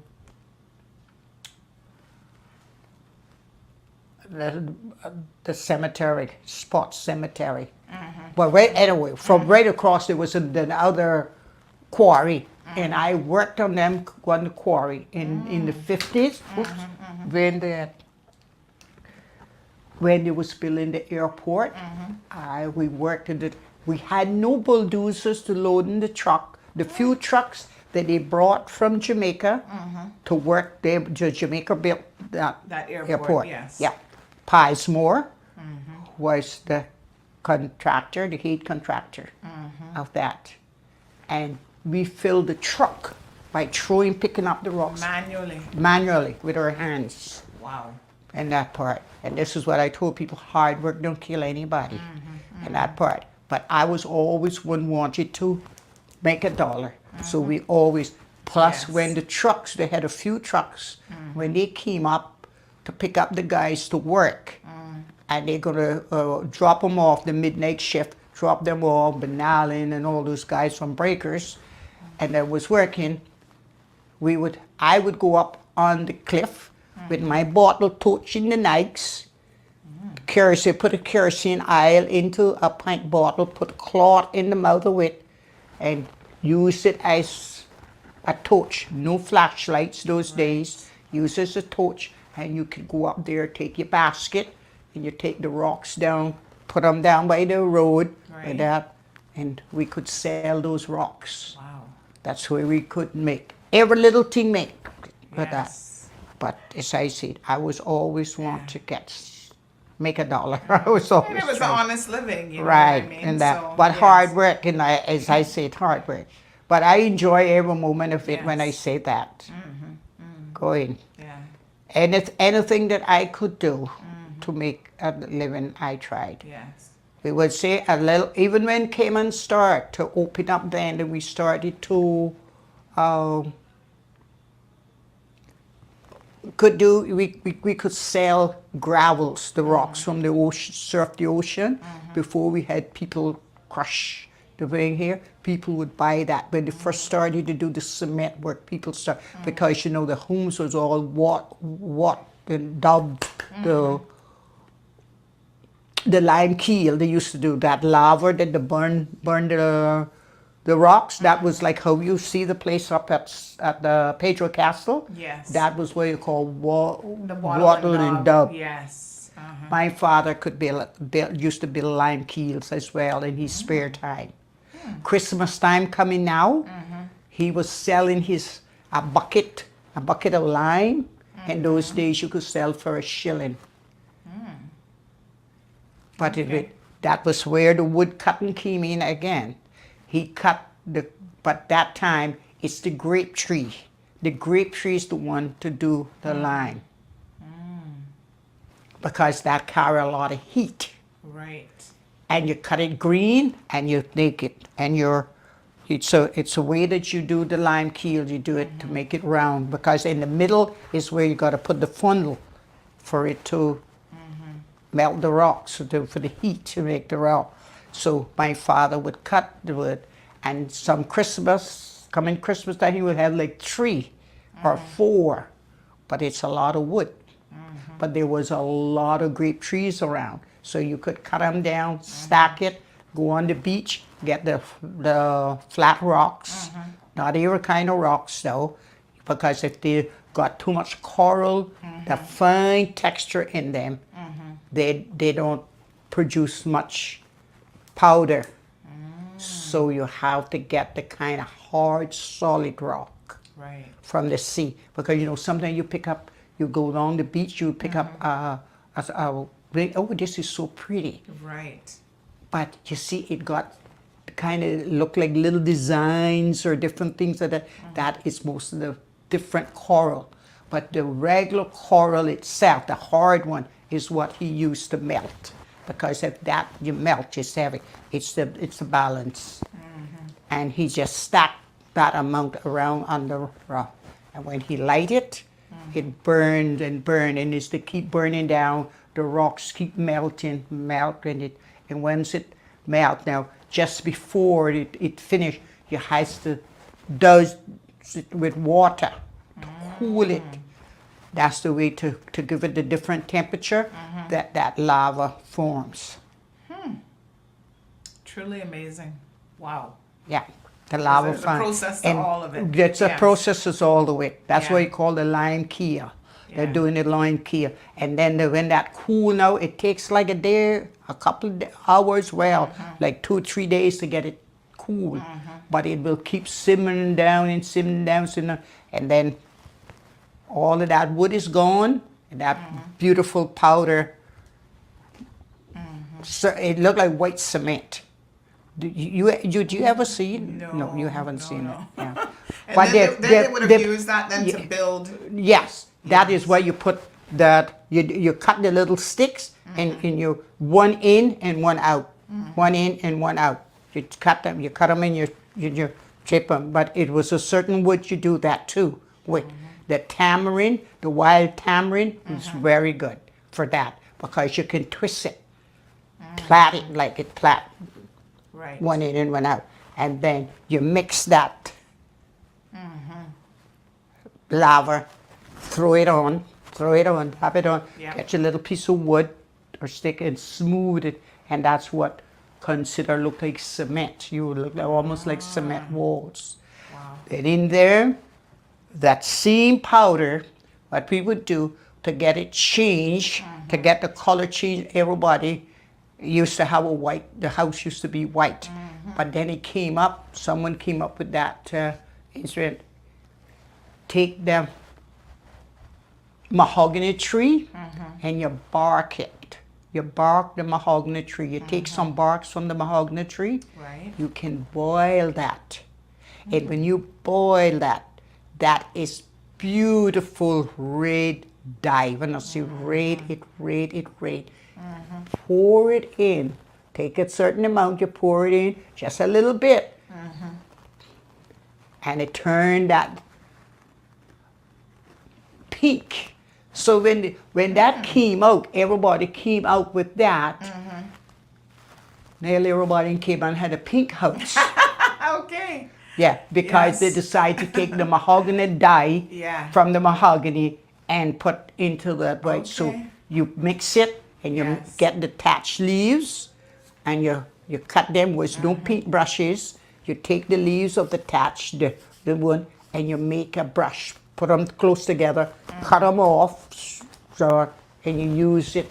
And that was how everybody painted with that. Wow. And it would come out very nice. You would be surprised to see it. I say they should try doing things like that now and bring back a little bit of history, like for Pirate Week and all that kind of stuff. That was where we should do things like that. Beautiful. I myself, we always had a wood floor. We had a wooden floor in our house. Daddy brought the lumber from Cuba to build our wooden house. I go ahead and I scrape. Went and barked the mahogany, walked to Frank Sound because we didn't have no mahogany tree crows and breakers. We would go to Frank Sound, bark it, come home, boil it. I take it and I take piece of cloth. There I went, dye our floor and had put a red floor for Christmas. I had a red floor for Christmas. My mother kind of argued about it, but she was so fascinated when she see the red floor, after I decided to do the dye, to do that dye too, because I see how the man did it, to put it in the wall. And I did. We turn around, what to do? We cut the coconut. The coconut, sometimes you call them the he coconut. They don't have a coconut inside, it just is the main tree. You cut that, and you use that as a rubber with it, the coconut hub. I think a lot of people still do it in Jamaica now with the polished floor. And you take the wax, you go along the beach and we would find wax. Came on you to when the boats to the wax, and you put that on that hidden bush. And that would keep your floor perfect. Wow. When you wax floor, you just put it on the floor. So we had to, in Cayman days, everybody had to be the entrepreneur to try to do what we had. We had nothing, considering nothing. And you just use all the things that are around you. You go, you even go to people that you would do. We had to sew all our clothes that we wear. We went to no shop to buy no clothes. To this and that, you couldn't order, or you didn't have the money to do it. People do a little sewing or a little thing. We would go and we would ask the dressmakers, whatever. Even if you want to get married, you had to go get somebody to make your dress and all. We would get the scraps of cloth, and there we would go. And we get the crocus bag, that the little sugar, the crocus bag, the sugars would come in. We go to the little tray, we'd get that, we would wash that. We would take those little scraps, and we would sit and we'd make our little cushions and all that to put in our. We didn't have no cushions in our benches to sit.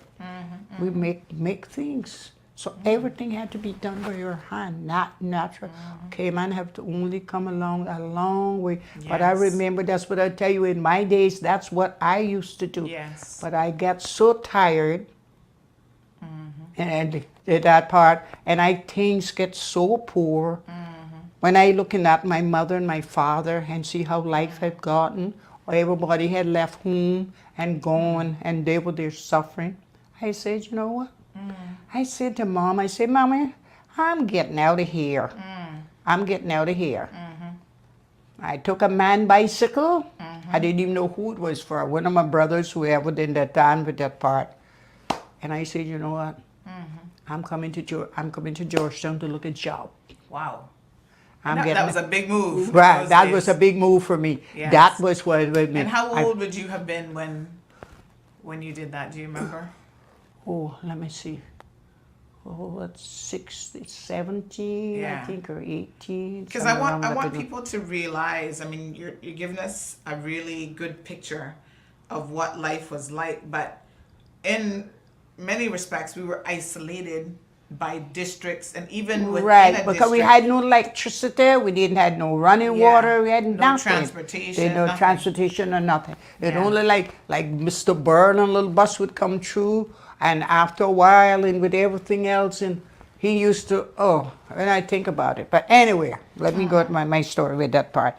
Life was very tough. It was very hard. And I said to my mom, I said, you know what? I'm getting out of here. I'm going. I took that bicycle and I rode, not realizing now that the sun was going to set. How far Georgetown were, because I'd only come to Georgetown a couple of times on Mr. Berlin little bus and thing. That went just the merry little square was there. Then just where you see the Kentucky there in town, that was all of Georgetown at that time. That was the city part. Right. On the corner there, it was just where Royal Bank is now. Yes. Was Doris' little tea shop. Okay. Doris' little tea shop. Across from that was Captain Ben's bar. That was Captain Ben's bar. Just east of that was where Mrs. The lady that adopted Mike Simmons, Joyce Hilton. There, her father had a little shop right there, right in Georgetown, right making the corner. The post office was originally there. I didn't know anything about the building of that. And that was it. And that was right in the street, almost that little corner. That was owned by the Godfreys in that little corner. Not the Godfreys now, but the back older Godfrey, right around that little corner, Georgetown. The first bank was coming around now, like where they got this to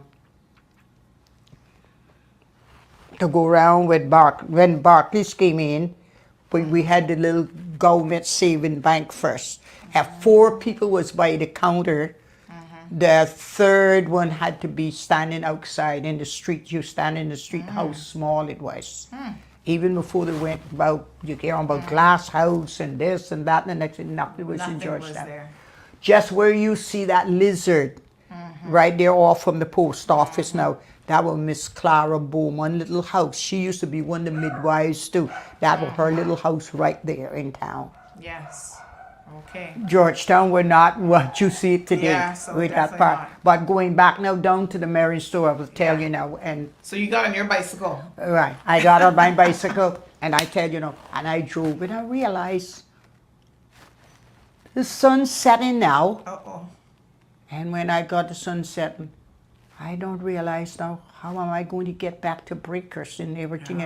Dark, there was no lights on the road, no things on the road. And I'm sure the road was even paved back then. That No, that was a real mall road. Real mall road. It was deep. When you go down them holes, you had to wonder if the bicycle going to come back up that front wheel.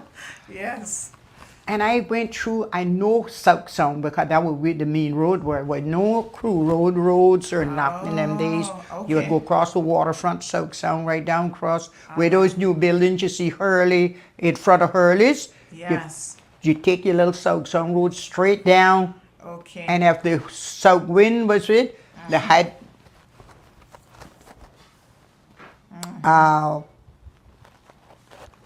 cut all the mangroves. You were running on mangroves. That was what the road was made of. Almost they lay them cross. When you go over one pump, you go over. That was how the road were. Little marl, but they put that there because the sea used to take away the little marl every now and then, the south wind. So it was so bumpy. So when you're going over that, sometimes you can't ride over. You got to lead your bicycle over it. So I know where Naomi, Mrs. Hines, had took Naomi Clinton, that just passed not too long ago, his sister Naomi.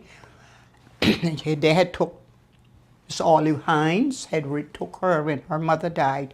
They had divided them all up, the children, and she was living. I knew Naomi, so I stopped by the little house, and I said to her, I said, Naomi, can I sleep with you tonight? She said, I don't know, I would have to ask Mama. This is Miss Olive Hines now. And she went and she asked her. And she said to me, darling, she said, we only one bed, we only had one little room, just like this now. And the bed was just there in the hammock. But she said you couldn't get the hammock. She said if you want, you can get the hammock. Okay. Oh my God. Hammock used to see sick me. Poor old Granny had one on her porch. Granny Christiana had one right on her porch, and every time I go in, I used to see. So I say, well, no other choice. And I had no handbag. Them days you talk about no handbag. I never had done this. I didn't have nothing. I just come on that bicycle, see I come to look at job. I lay down in the hammock, and I keep my foot out. And I just like sit up in it nice day till morning. Got up in the morning now, and I wash my face, wash out my mouth thing, no toothbrush, no nothing. I come, with nothing. I got up and I said, you know what? I am going in town. That time, and no road through Walker's Road or nothing. Miss Olive had that little houses. One little house is the Kitadisa Monument. It's still in South.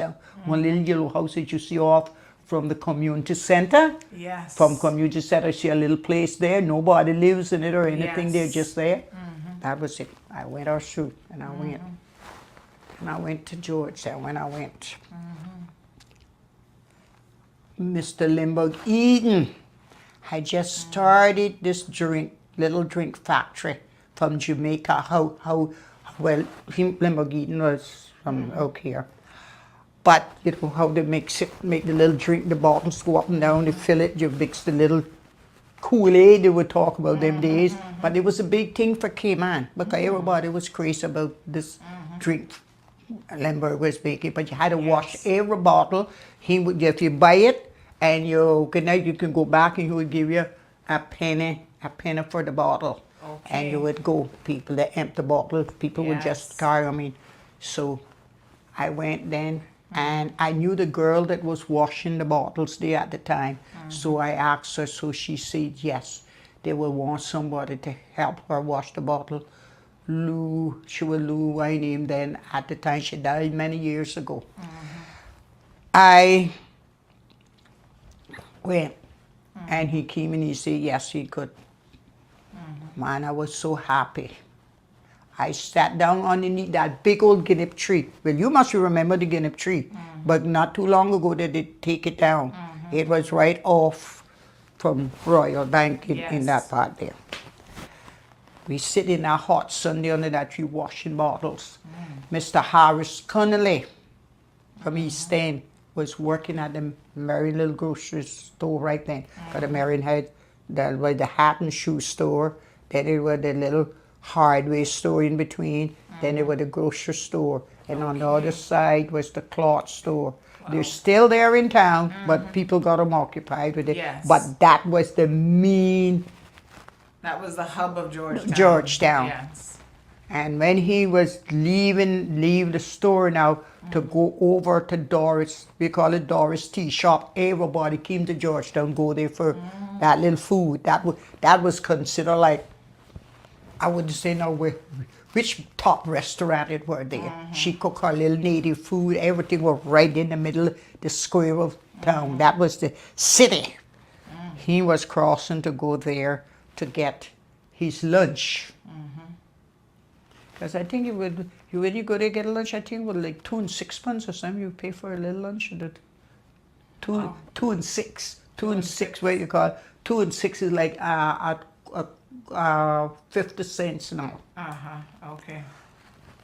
And he look over and he see me underneath the tree washing these bottles. And he said to me, he said, oh, darling, he said, what are you doing there? I said, Mr. Harris, I'll come look at job. And he said, I said, this is all I get. He said, you wouldn't want to come to work in the shop? I said, oh, Mr. Harris, I would love to. And that was where I see the light of the day. So that all happened the first day on the job? The first day on the you got a new job. no, that part, no, that happened like I was there on it because I went back home. Yeah. I went back home on the bicycle and I went up and down on the bicycle, that's what wore out my knees. Wore out my knees. A lot of bicycle riding. Bicycle. I used to ride even after I went to work for Norbo Bakery. Yeah. I used to ride to Breakers every evening and ride back in town. That was nothing for me. Oh, wow. It was like a fun time. Fun time. And you know who used to ride to work in there too? The same Algar, the Marty Jim Wood. She used to ride. You see Algar, she keep up with things like that. She might remember with it, but they used to ride into, and what other one were named now? I can't remember the sister, but anyhow, we used to be, Edna Mole? Edna Mole used to ride from north side to Georgetown, Me and her ride many a day. Many a day we ride when we think nothing of it. Yes. Edna would ride from north side. We would become Breakers. We'd hit our Georgetown just for like and them roads were bad those days. But we would that. She would ride for fun, but I had to make sure that I was riding for whatever. But when my mother was sick and I was working in Norbo Bakery, I used to have to go home every night and every morning. Every morning. Oh my God. I had a going back telling her about hard life and hard work. I remember me going to the breaker that day. I had to wash my clothes, had to get the wood iron to put in the fire and to iron my few little piece of clothes. I had very little on the Sunday time to get back to Georgetown to work. Yes. I said to my daddy, now I got a good bicycle now. This time now I got my good bicycle. Upgrade. Yeah, I'm upgrading now. I'm upgrading myself. I got my bicycle and stuff, but I was living then. Where was I was living at with my brother Rocco then. I think it was at the time. But anyway, I was so tired this Sunday. I had to go get the wood, put to the wood iron to get it. So now I say to Daddy, call me first for Old Crow. Not realizing now with that part with it. Now I had no watch, and I got no watch, and I got nothing. I went to bed them days, no windows to open, no screen windows, no none, getting a little breath of air. Hot, tight stuff and thing. I know I must have just lay down when Daddy called me and said, I don't think I laid down even an hour or two when Daddy called me. He said to me, first of all, the roosters are crowing now. That was your alarm clock then to get up? I say, I swear I just dropped asleep. But anyhow, Daddy. Yeah. So let's back up a little bit now, but when you got your little job offer, because that sounds like a little interesting story. So you were under the tree. He saw you under the little tree. Right. And I got that. I got the job, and I went to Marion's, and that put me up. Because of course that was a real step up to be inside. Right. Getting shop experience. In the shop, and oh, what an experience I had. Let me tell you something. I met so many good people to work with, and to work with especially Mabel Holston. She was cashier there them days. You had to weigh everything out. People come in, they wanted half a gallon of flour, they wanted cornmeal, they wanted whatever, but then everybody came to Marion's store them days. People from out of town, everything started moving around with them. So that was where I see the light. That was when I seen the light. And I tell you, and I worked Marion's store, and I decided then to even go. Mr. Duke on Marion, he liked me a lot. Ermin, Dairy, everybody just started, because I would work between the 4 stores. If Miss Silko wanted to go home for lunch, I made myself up. She would call Laps, would come give a hand out there with Sybil Harris. God bless her soul. She was Sybil Jackson. She died not just this year here. And she was and we got on like peas in a pod. I met people I met, and I really started. I was able to send food for my mother and father. They could eat and drink, pay everything coming in the store. Wow. They know what fresh milk was. They know what this was, that, and everything else. Amazing. Everything with that part. I seen the light. I seen the light. And from there then, I just start to move. That was when I met Burn Shredder too. I met Burn Shredder, and at the, he was managing Pageant Beach then. Bayview was out there, and everything was growing then big and things like that. Mr. Bayview, yeah, Bayview was for Mr. Ori, yes, that is the name that there. Everybody want me to find out how energetic I could work. I would work sometime downstairs, and I would go upstairs and I course mark with Mr. Wesley Ebanks. I hear people talking about course marking, but course marking, it just a few months ago I seen where Kurt Supermarket wanted someone to do course marking. They think it's not a white name job, but it's when you bring in the cost, when you say cost marking, you bring it in from the state of that is US, but it converts it into CI, and that's what you call it sounds like a stupid word, but I seen it, I say, oh my goodness, look at here in the paper.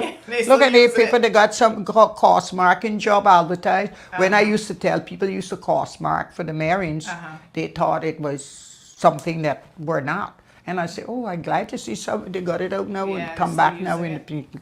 So that was when I really move on. I move on when I see that. When that time, got myself a new bicycle, I got myself this, I start with that, and I decided I could save. I buy a little piece of coal car then, and I was on the road when I say that. So life was tough. When I went there, Norberg would come to the Marine store every day, coax me to come to work for him. Company. And he saw what a good worker you were.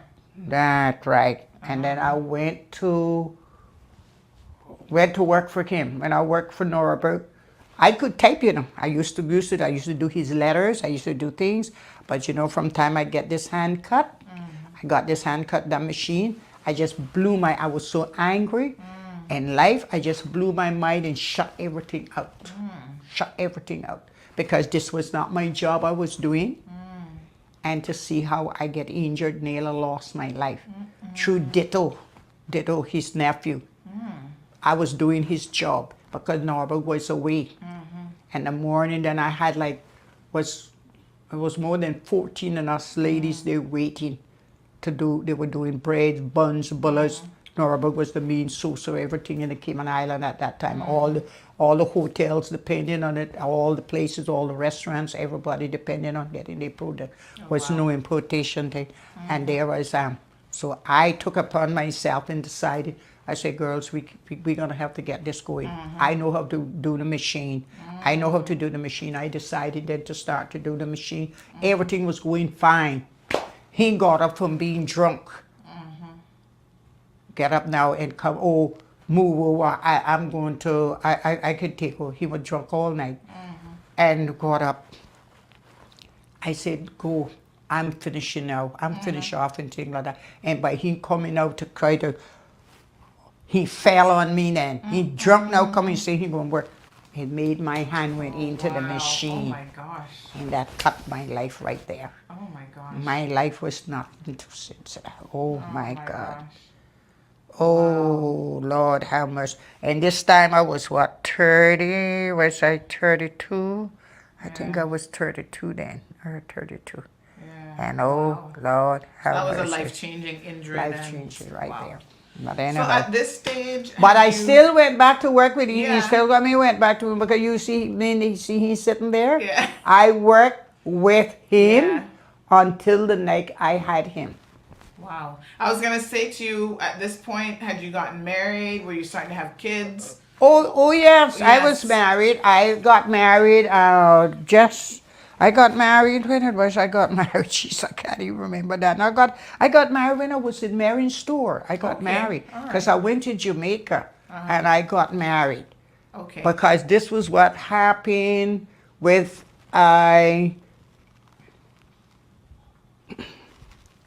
the same Sybil McLaughlin, my white name. Sybil, she did all of my trophies. She did all helping me get to Jamaica then. And when his daddy came home from sea, he decided we would go to Jamaica, just move on because everything was So he was going. from Georgetown. So Oh yes, I when had you settled in. came I tell to you, Georgetown I now- was living with my brother and everything. Okay, I did all right. George, and I So settled you my met life. yourself a nice, handsome Georgetowner, and Right, and with Yes. that part, and we Yeah. met up. We met up then, and with there, I was where I met him. I was in church in West Bay. oh, All day meeting in church Okay. West Bay. We were sitting. I got myself together when I say Yes. that, and I was still going home on the weekends and back and forth. I was staying all week down there, but I would go home on the weekends and things. But now we go with Church of God, Fossey, and all of that, because I could remember Mr. Fossey. He was my, as I say, my buddy. He was the man that co-signed for me to even go to the bank. And with it, so I would never let down the church. I rather go to West Bay Church. So his daddy came down then, and they was round them Georgetown. But you know how they used to like hanging around church windows, looking at girls and looking at. so that was where I met up with him then, and then he start coming back. Now he waited up by the door till the church let out. They want to come chat and talk with you and this and that. But we going back now on the East End Association truck now. They went down for the convention down in West Bay them days. And then with that part, then that was history. Then we start. So he made one trip to sea, and he came back, and he decided then we're going to get married. So down the road, that was where with that part. But I was just back and forth. why and- did you have the wedding in Jamaica? You said you got married in Jamaica. Yeah, I got married in Jamaica because, as I said, it was like a rest. It was like he wanted to do that part because you see, my brothers didn't want me to marry him. My brother that was living with, he had called him Noel Black Hog. And these were the realities of life in those days. Right, yes, Yeah. right, that part. So we just decided to get ready, and we Yeah, just. so it was more of an elopement. Right, and I took get off, you. and then we just went Yeah. to with that. When we come back, I had my little room. We had my room then. I got a little room then over there. We went with that where we stayed. I stayed. I even had Lisa, my oldest daughter, down at the room before we build a little. I started then building my little house and planning and doing things. When he go back to sea, I paid £5 for the little piece of land. Wow. And I just start doing whatever I could do, wherever this, wherever this. He wasn't in the idea about me building no house, because he said his mama was going to give him the house when she did. I said, no, that's not my idea. I want my own thing. That's right. And I was always a fighter. I was always a fighter. And I said, no matter what your mama gonna give you, I get him something myself. Something for yourself, I bought that piece of land, and I paid on term for that. Wow. I was working at the bakery, and I never forget working. And me, Miss Rose, said that we come so close in our big sister. Me and her would always be working out front. And I would see Mr. Melagorian, which I bought the piece of land from, with him, put his bicycle underneath the tree and walk in. He coming out to collect. And I would say to Miss Rosa, Miss Rosa, Mr. Miller, come and give him £1 for me. £1. I paid him by the month My goodness. for that piece of land, them days. But I was very determined. Yes. I was very determined. I wanted something for myself. When I say that, for myself, but for my children. Because that time now I got 2 children now. Because I had one before I settled down to come to Georgetown. That's my oldest daughter. And when I say, well, with this, I'm going to make a provision. Yes. And that's how I got to that. But I just keep it there. I decided then when I leave from my brother's place, I went to stay with Miss Corinne Thompson not Miss Corrine, but I was living in her grandfather old house in South Sound. Oh, that was the old Mr. Leighton Bush. Mr. Leighton Bush. I stayed in. He was married to Miss Dorothy Hulston then young, and I had no Mabel from Marion Stowe. She was the cashier, as I told you. So that is how I get to be South Sound. And during the time I was in South Sound, I became very, very close to Miss Corrine and her sister, Con, we used to call her. They treated me like a part of the family, although we were just neighbors. Yes. And Miss Corrine said to me, she said, child, she said, when I decided to build a little house, she said, when you need something, you come to me. When you gonna pay, you come back to me. Don't go to Lawrence and then you do that to me. And I can say, bless my heart, Miss Corrine, that was how I got along in life. Through just being honest and good, and them kind of people were in my life. Wow. And I made myself where it is today. And that's why you see me. I could had welter over my head. When I had him, as I said, I moved home from down the room now that where I married, where we married and we went in. He came to live with me. I had got my little room now, as I say now, after I move out and came. Then, even when I got my hand cut, the morning I was still living in South Sound with Miss Corrine and them up there then. Okay. But after getting back up there,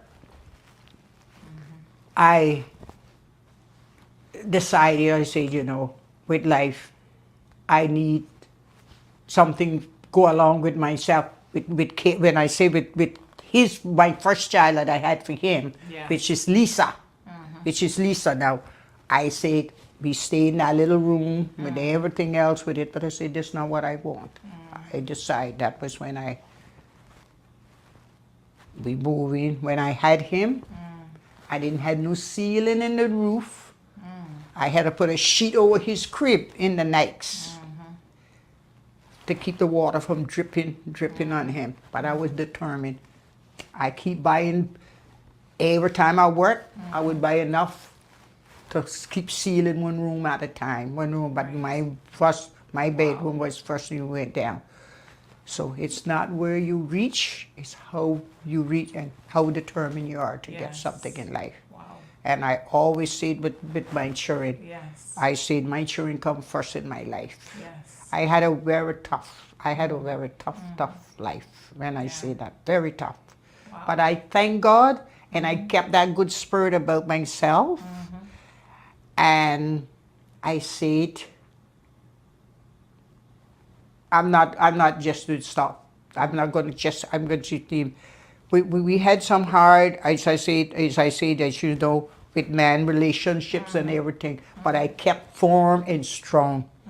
And as I always said, many a day, I said I didn't, I couldn't be in the world I didn't have a father. And I say that. I didn't have a brother, which I had 5. I didn't have a husband, which I had 1. But I wanted a son. Them 4, their main follow. I wanted a son. So I always said that was what I plowed hard for my children. I didn't worry about nothing for the care of my children. I done without it for them to have it.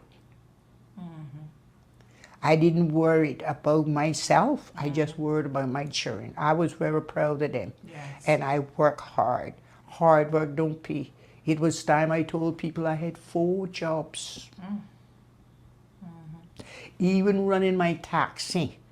45 years I was out there on the road, Wow. 45 years. I started out with one little Chevy that I bought from a man in Westby. I had to put cardboard on the floor where she didn't have no floor. My cardboard for the mats. When I dried the mall dust, blew up in the no air condition, but I get out there and I said, you know what? I'm going to hustle and I'm going to do that. And I used to work at the Grand Old House. I used to work at Cayman Arms, and I used to work with Miss Naomi Panton, and I did my taxi. So you tell me, in a run of a day, how I could do it, and I never neglect neither one, nothing. How many children did you have, Miss Eloise? 4. You've got 4. Yeah. Yes. I have the 3 of them and the one before I was married, and I got them. And one son. One son. Yeah. Thank God for him. And as I always said, and I always told you, I said, I wanted a son. And I went many a hungry day. Many a hungry day. Many a shoeless day. I had a pair of flip-flops that I had a safety pin. I used to have a safety pin. You know how they used to have the little flip-flop and put that safety pin in here. To hold it together. To hold it together. But I made it, you know. Yes. I stayed with those things with it. Yes. And I see many hungry days. And I never made it. I never made a soul know.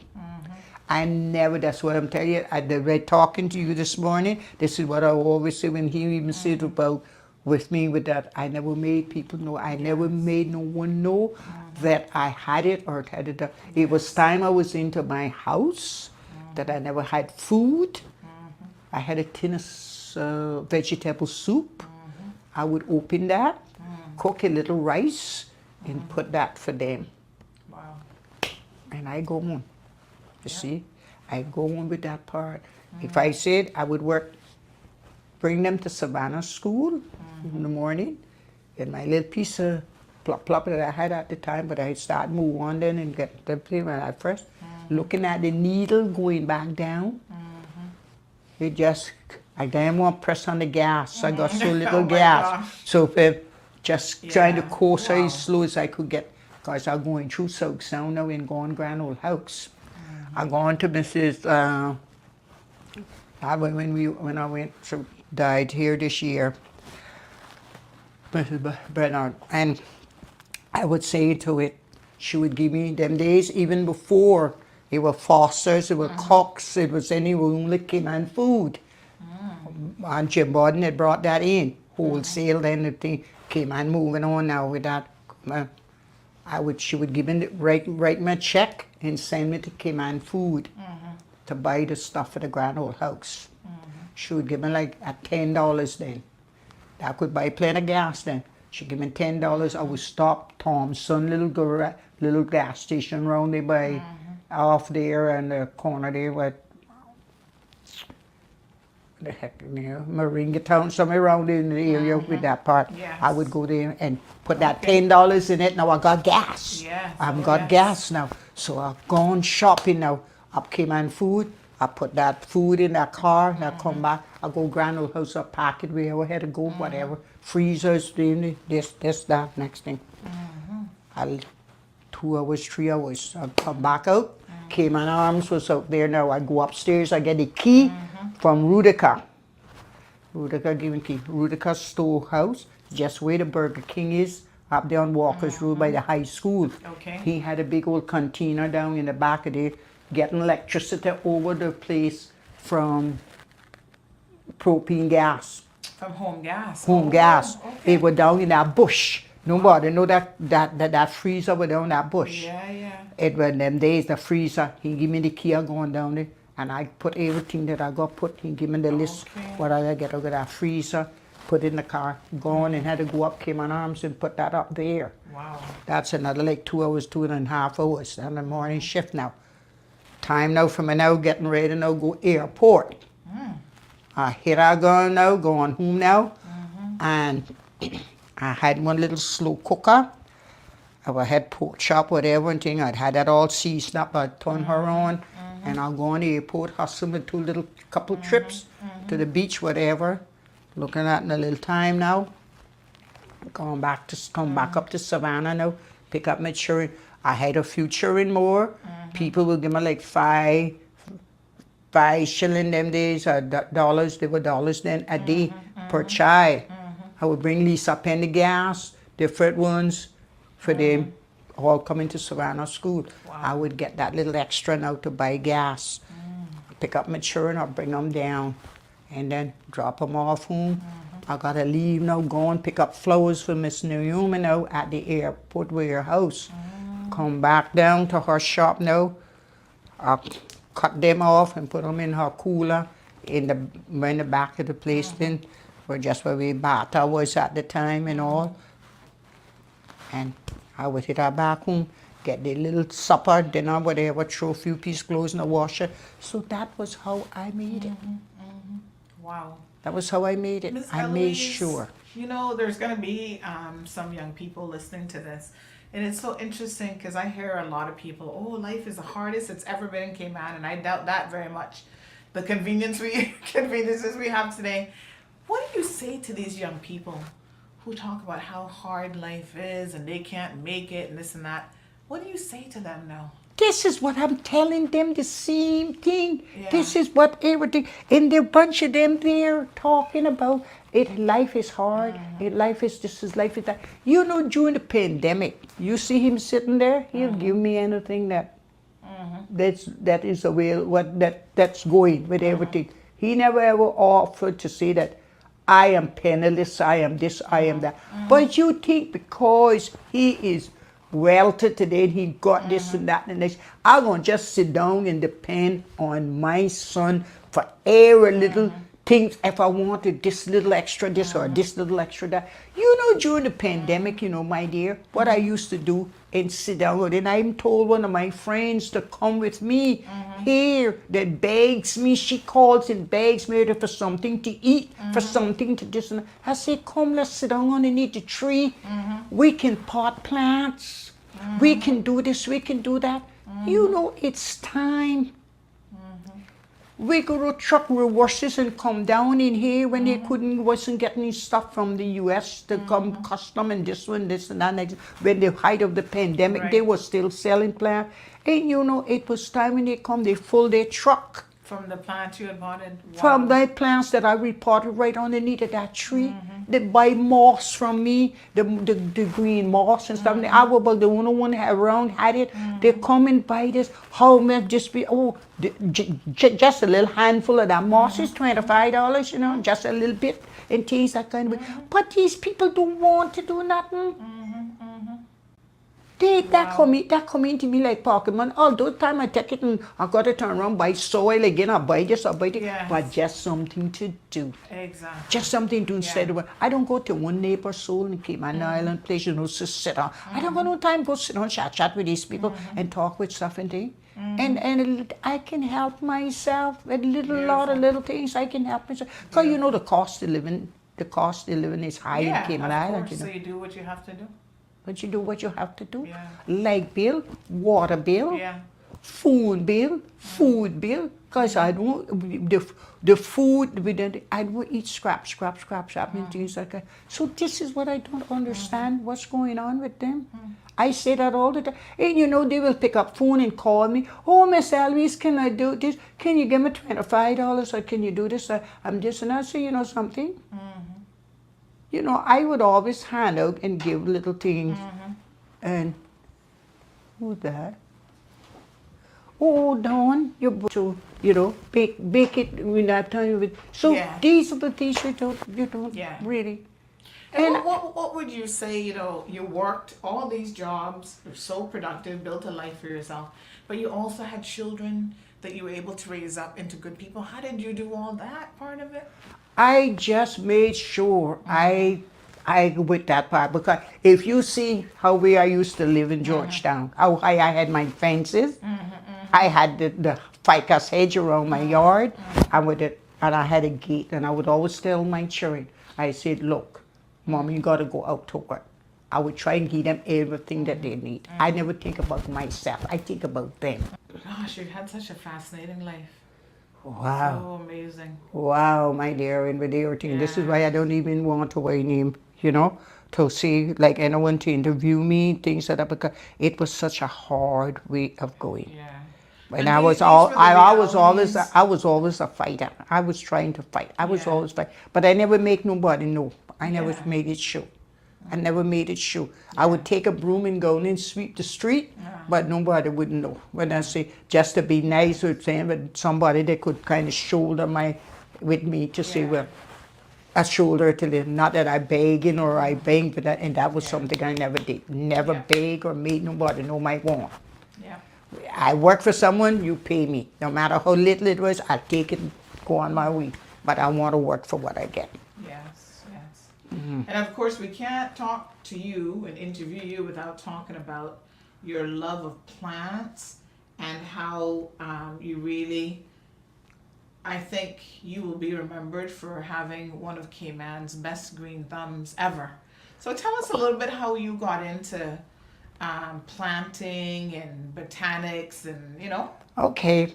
Well, I tell you, from ever since I started, as I told you, I was always like the older people, to hang out with the older people. And as I just mentioned, I like Miss Corrine. But from time I was a child, home at Breakers, I always wanted our yard to look nice.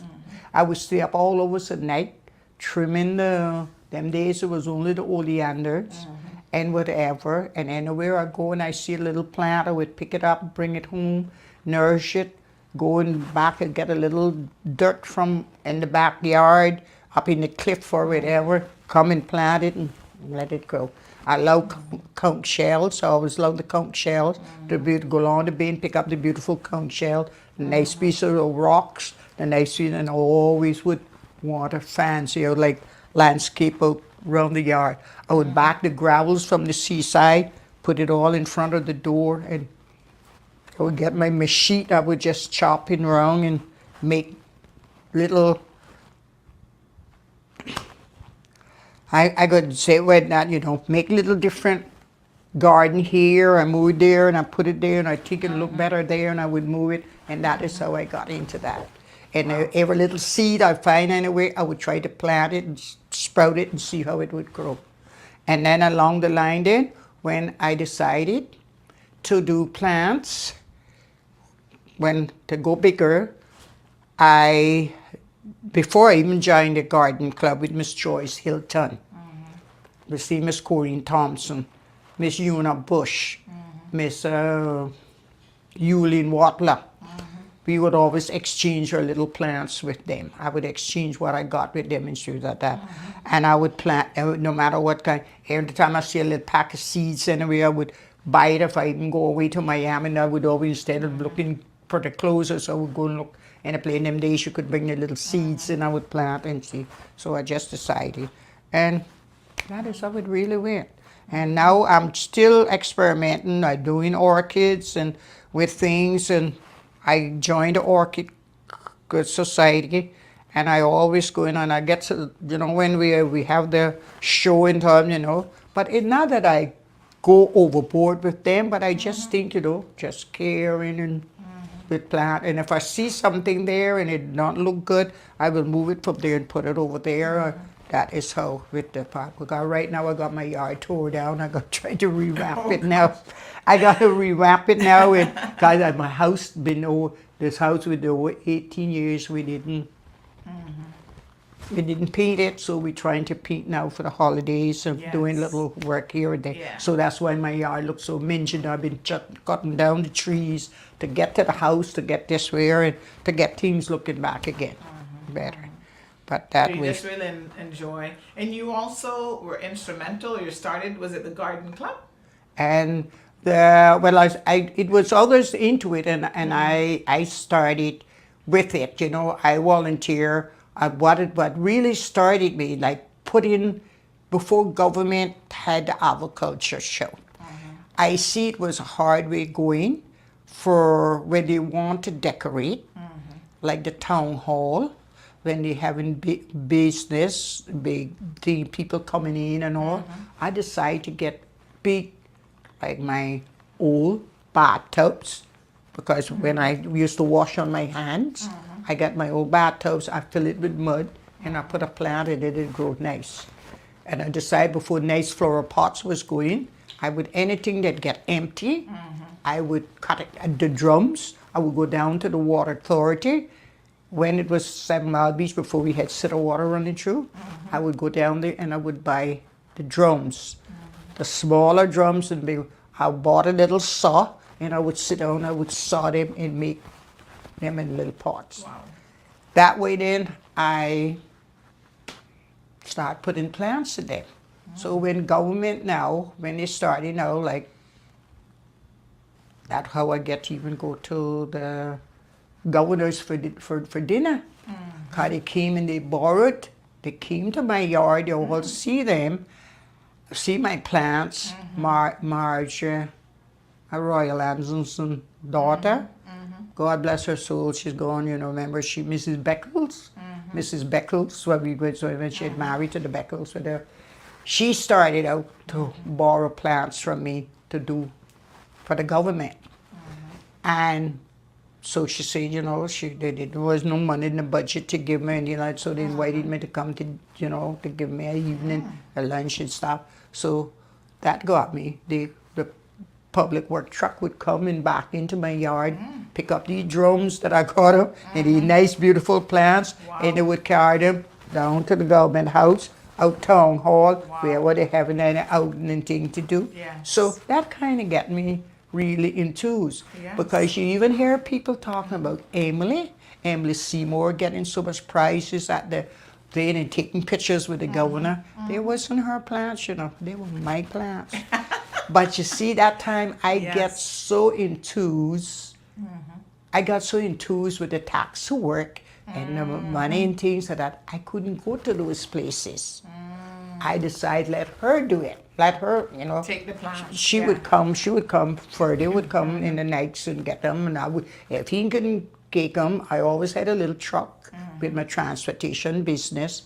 I would take them for her. So we lived that way. So the garden club is a club, and we always, you know, we'd be, but that was what I just love to see things grow. And I just love to see beautiful things and all of this stuff. So anyone that want, as I say, anything done, I would always say, sure, I will do it for you. I would fix this, I would do that. And that is how it goes. That's how it went. Yeah. And if someone want an orchid or something, seven people, even like when the Pink Ladies having their show at the hotels, making money for the pines, that is my joy. To go up in my orchid house, to cut them long, nice orchids, to put in each one of them pots, they make the orchid pot, they auction them off. And that money goes to help the old people. Yes, absolutely. So I know a sense to take money out of my pocket all to do it, but every little makes a help. So that is how I get enthused about it. And I feel proud of myself that I can do that. Yes, to say, well, give the flowers, if you could sell them and take the money and give to them. Right now, that's what I'm doing this week. I am potting plants now because we have a sale coming up now. So now for the Pines retirement home, so that money goes in there. Wow. I go when we have the things for that, and they want arrangement made to put on the little table when they having the little things like that. I go and cut, and I make my arrangement, and I take them and things. When you're in a society, we should be as a society, and with everything. Today, tomorrow, and somebody getting married or somebody did, and they call me and say, well, Elvis, can I get a couple orchids with this and that? And I say, of course. Tell me what color you want. Tell me what you want, or tell me this. And I'm happy to get out there and get my scissors and clip and give the dudes. Beautiful. So everybody needs to try to live. Yes. And I see, and I enjoy doing little things. I'm not a person like publicity do. I really don't. You know, but I like to work behind the scene. Yes.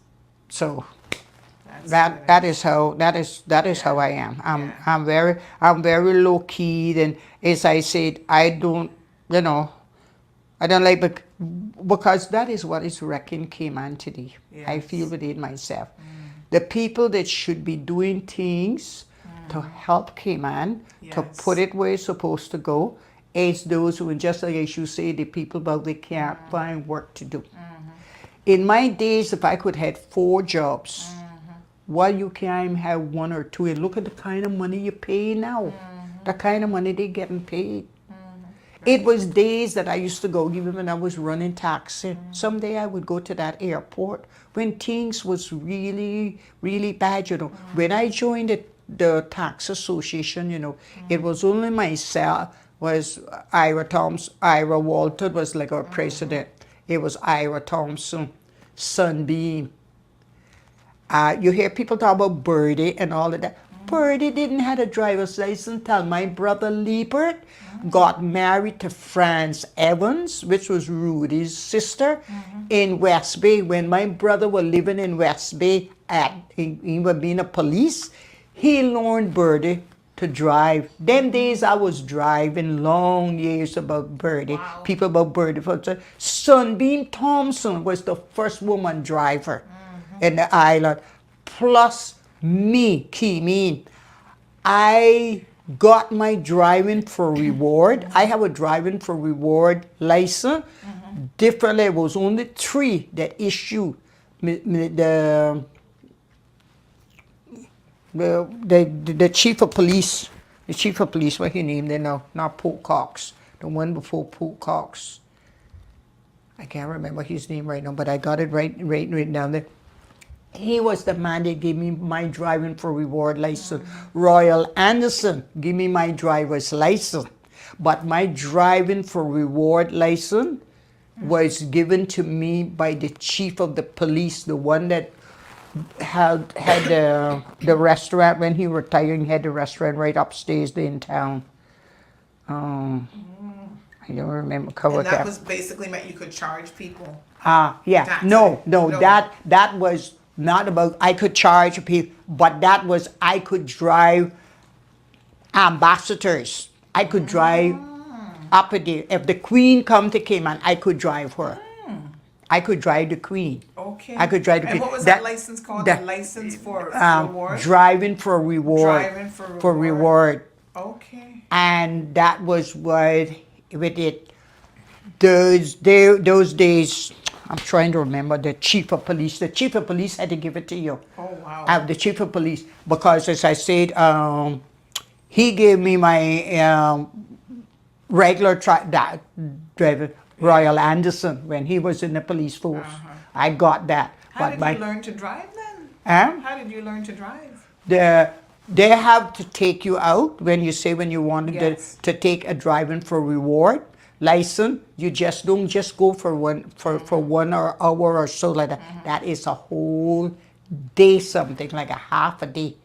It's so much things that you got to know, and how much things that you got to with the part, because driving for reward, because that's where you see me like too, you know, when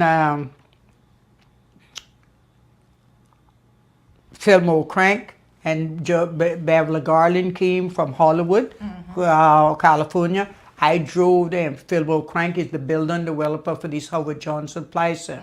And Beverly Garland. I drive Mover Star. I drive Tanya Tucker. I drive all of those kind of people.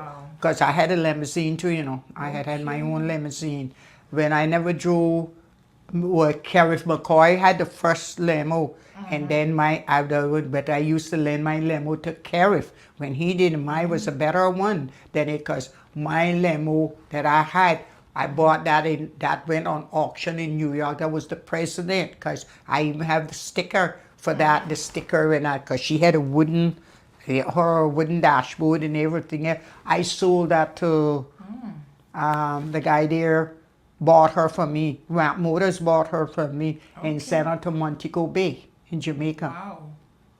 So with those things, as I said, and in life, so those are the things I told people. I didn't make it fly to my head and all of that, but this is what people need to understand. It's the courtesy, it's the way that you know when driving people those kind of way. You can't yap, you can't this, you can't do that, and it's a different way of protocol. Right. Yes. You have to be very proper. You have to be very proper What a in doing things like that. Story. Wow. Yeah, and with things. Yes. And Boy, we could, Miss Eloise, we could sit here all day and talk. Yeah, but as I so said, you fascinating. just pick out what you can do and, you know, and Yeah. put whatever and things. Yeah. Some Tell simple me, things, simple things like that. we're gonna wrap up now. Yeah. And I know people will have enjoyed, as I have, listening to you share so many different snippets and aspects of your life. You know, people are listening. This segment is called K-Man Voices, right? And I always say that our individual stories make up our collective lives and our community and who we are. So, what is the best advice you would give to anybody who's listening to you? You've already taught us so many lessons about hard work, never giving up, persistence, putting your children before anything and anybody else. You know, being that type of principled person. Is there any final words that you'd like to share with our viewers and our listeners? Well, as I said, you know, you have to be strong. You have to be determined. You have to just don't think about yourself. You have to think about the future. What would be still coming. And in that way, and when you think about your children is when you're gone, they are the one to lead. Yes. It's just a matter of facts. And you want them to lead better than you. Yes. Better than you had. You want a life better than you would have. Because they are the future of tomorrow. Because if you make them the future, they will make their children. And that will make a better community continually. Because if you drop along the way, things will drop with you. At the same way, you just gotta be determined. I never think about myself. I thought about them. And that's why I fought so hard. I fought very hard. I fought harder than anybody in the Cayman. It's only few people, and this is what I say today. It's few little things that I said I hope you will delete out of that, like saying what, you know, about him and, you know, those things like that. Because I did, you know, people thought I had the best life. Yes. People looked at me and think, oh, she got the best life. She's always so happy and smiling. But I could go on from now till tomorrow, and I could go down along the line. Your fair share of struggles. And say to tell you how life would be, because it's not many women today will say go back to work. They take off the maternity, get off to go to have the child, and have to go back and ask to go back to their job when they find some things that way. And I was there until the evening. And you imagine he born at 11 and a half bound, and I drove ride a bicycle with him. Ride a bicycle from my house to his work and back. And we were there. And I was so glad to get back because I had taken my maternity time off. But things were so bad, I had to ask to come back till I have him. And he was glad to accept me back and things. Yes. So it was hard. Good work ethic, and you know, Good work ethic. People wanted you to work for them because you proved yourself. Right, and I proved myself. And Yes. I worked sick. I stood up many days on one foot and hold that with pain and different things. But just because I want to get there, I want to really, you know, I didn't worry about myself. As I said, I want them to get there. And that was the same because as you see, Tammy and with the youngest one, my older daughter, Lisa, that was when she even come home one day and said to me, oh, Mommy, she said, you know, if I could get to this, that, because Kibane wants to send somebody away to train, to this, for that, and the next day, I said, you won't go? Go to Chicago to train? Okay. We're going to make it happen. I'm going to make it happen. Wow. You're going to make it happen. When you check in tomorrow morning, here, I put the money here, go and buy some winter clothes, and Mommy with that. Wow. Go to my little cash pan, take it out, get her on her way, and get her there. And that is it. Amazing. By her getting that spooked with Cayman Airways, working with her, that is what he when he was to school, that supported him as well. The airline. She could leave and go take his food every week. I cook back and forth. So Everything was connected and helping like a circle. so it's like a circle. So Yes. that was how I could. So I can write a book. When I say I can write a book and write it so down the much, line and doing those kind of things. But as I say, I don't want people to know certain things. That's okay. You I know, understand. and with everything else, because people thought, as I said, oh, see me out there with that smile and I'll be this and Yeah, they thought everything was perfect. yeah. Thank you so much, Miss Eloise. My goodness, thank you so much.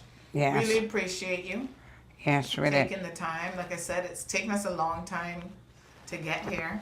Not quite yet. We're not quite finished yet. You read Great. now? Not But quite finished. it took us a while to get here, but thank Yeah. you so much. Really appreciate it.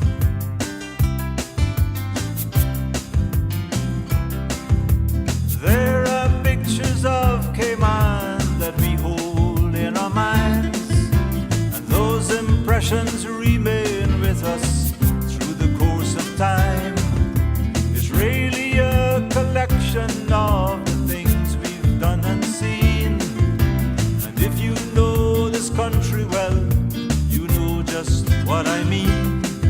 Like Louisito Heights making a fish tea, that's Cayman. Cassava cake and cold swanky, that's Cayman. A jupina drink and a beef patty, that's Cayman. And Herbie Martin, that belly, that's Cayman.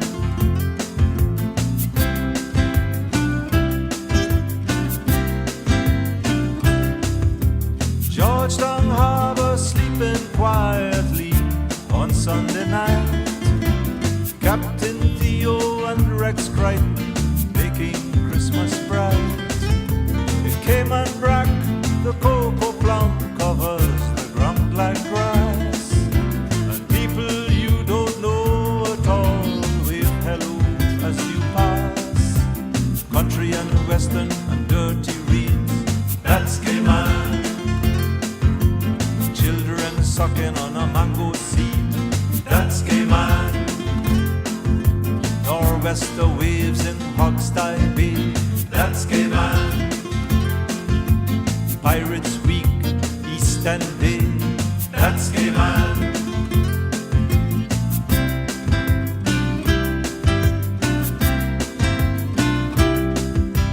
Mr. Howell's shoe shop in the older part of town. Casuarina's leaning on the roadside in South Sound. To look out on the ocean and see various shades of blue. To walk the road at night and find nobody bothers you. Looking crabs with a little flashlight, that's Cayman. Nobody in town after 9 at night, that's Cayman. People in the airport know you by name, that's Cayman. At Rum Point before the Hyatt came, that's Cayman.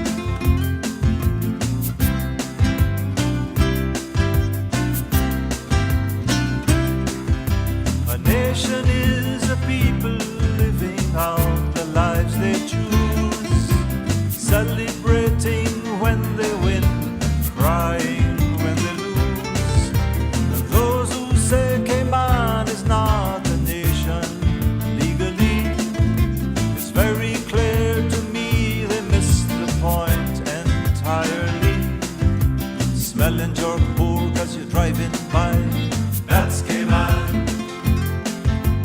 Christmas beef, button tonguefish fry, that's Cayman. Your car break down, you get a lift to town, that's Cayman. Sunday cricket, agriculture ground, that's Cayman. A downtown beach where children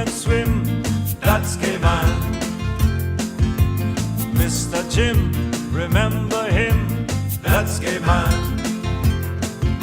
Spots landing and Christmas breeze, that's gay man. Miss Coney, macaroni and cheese.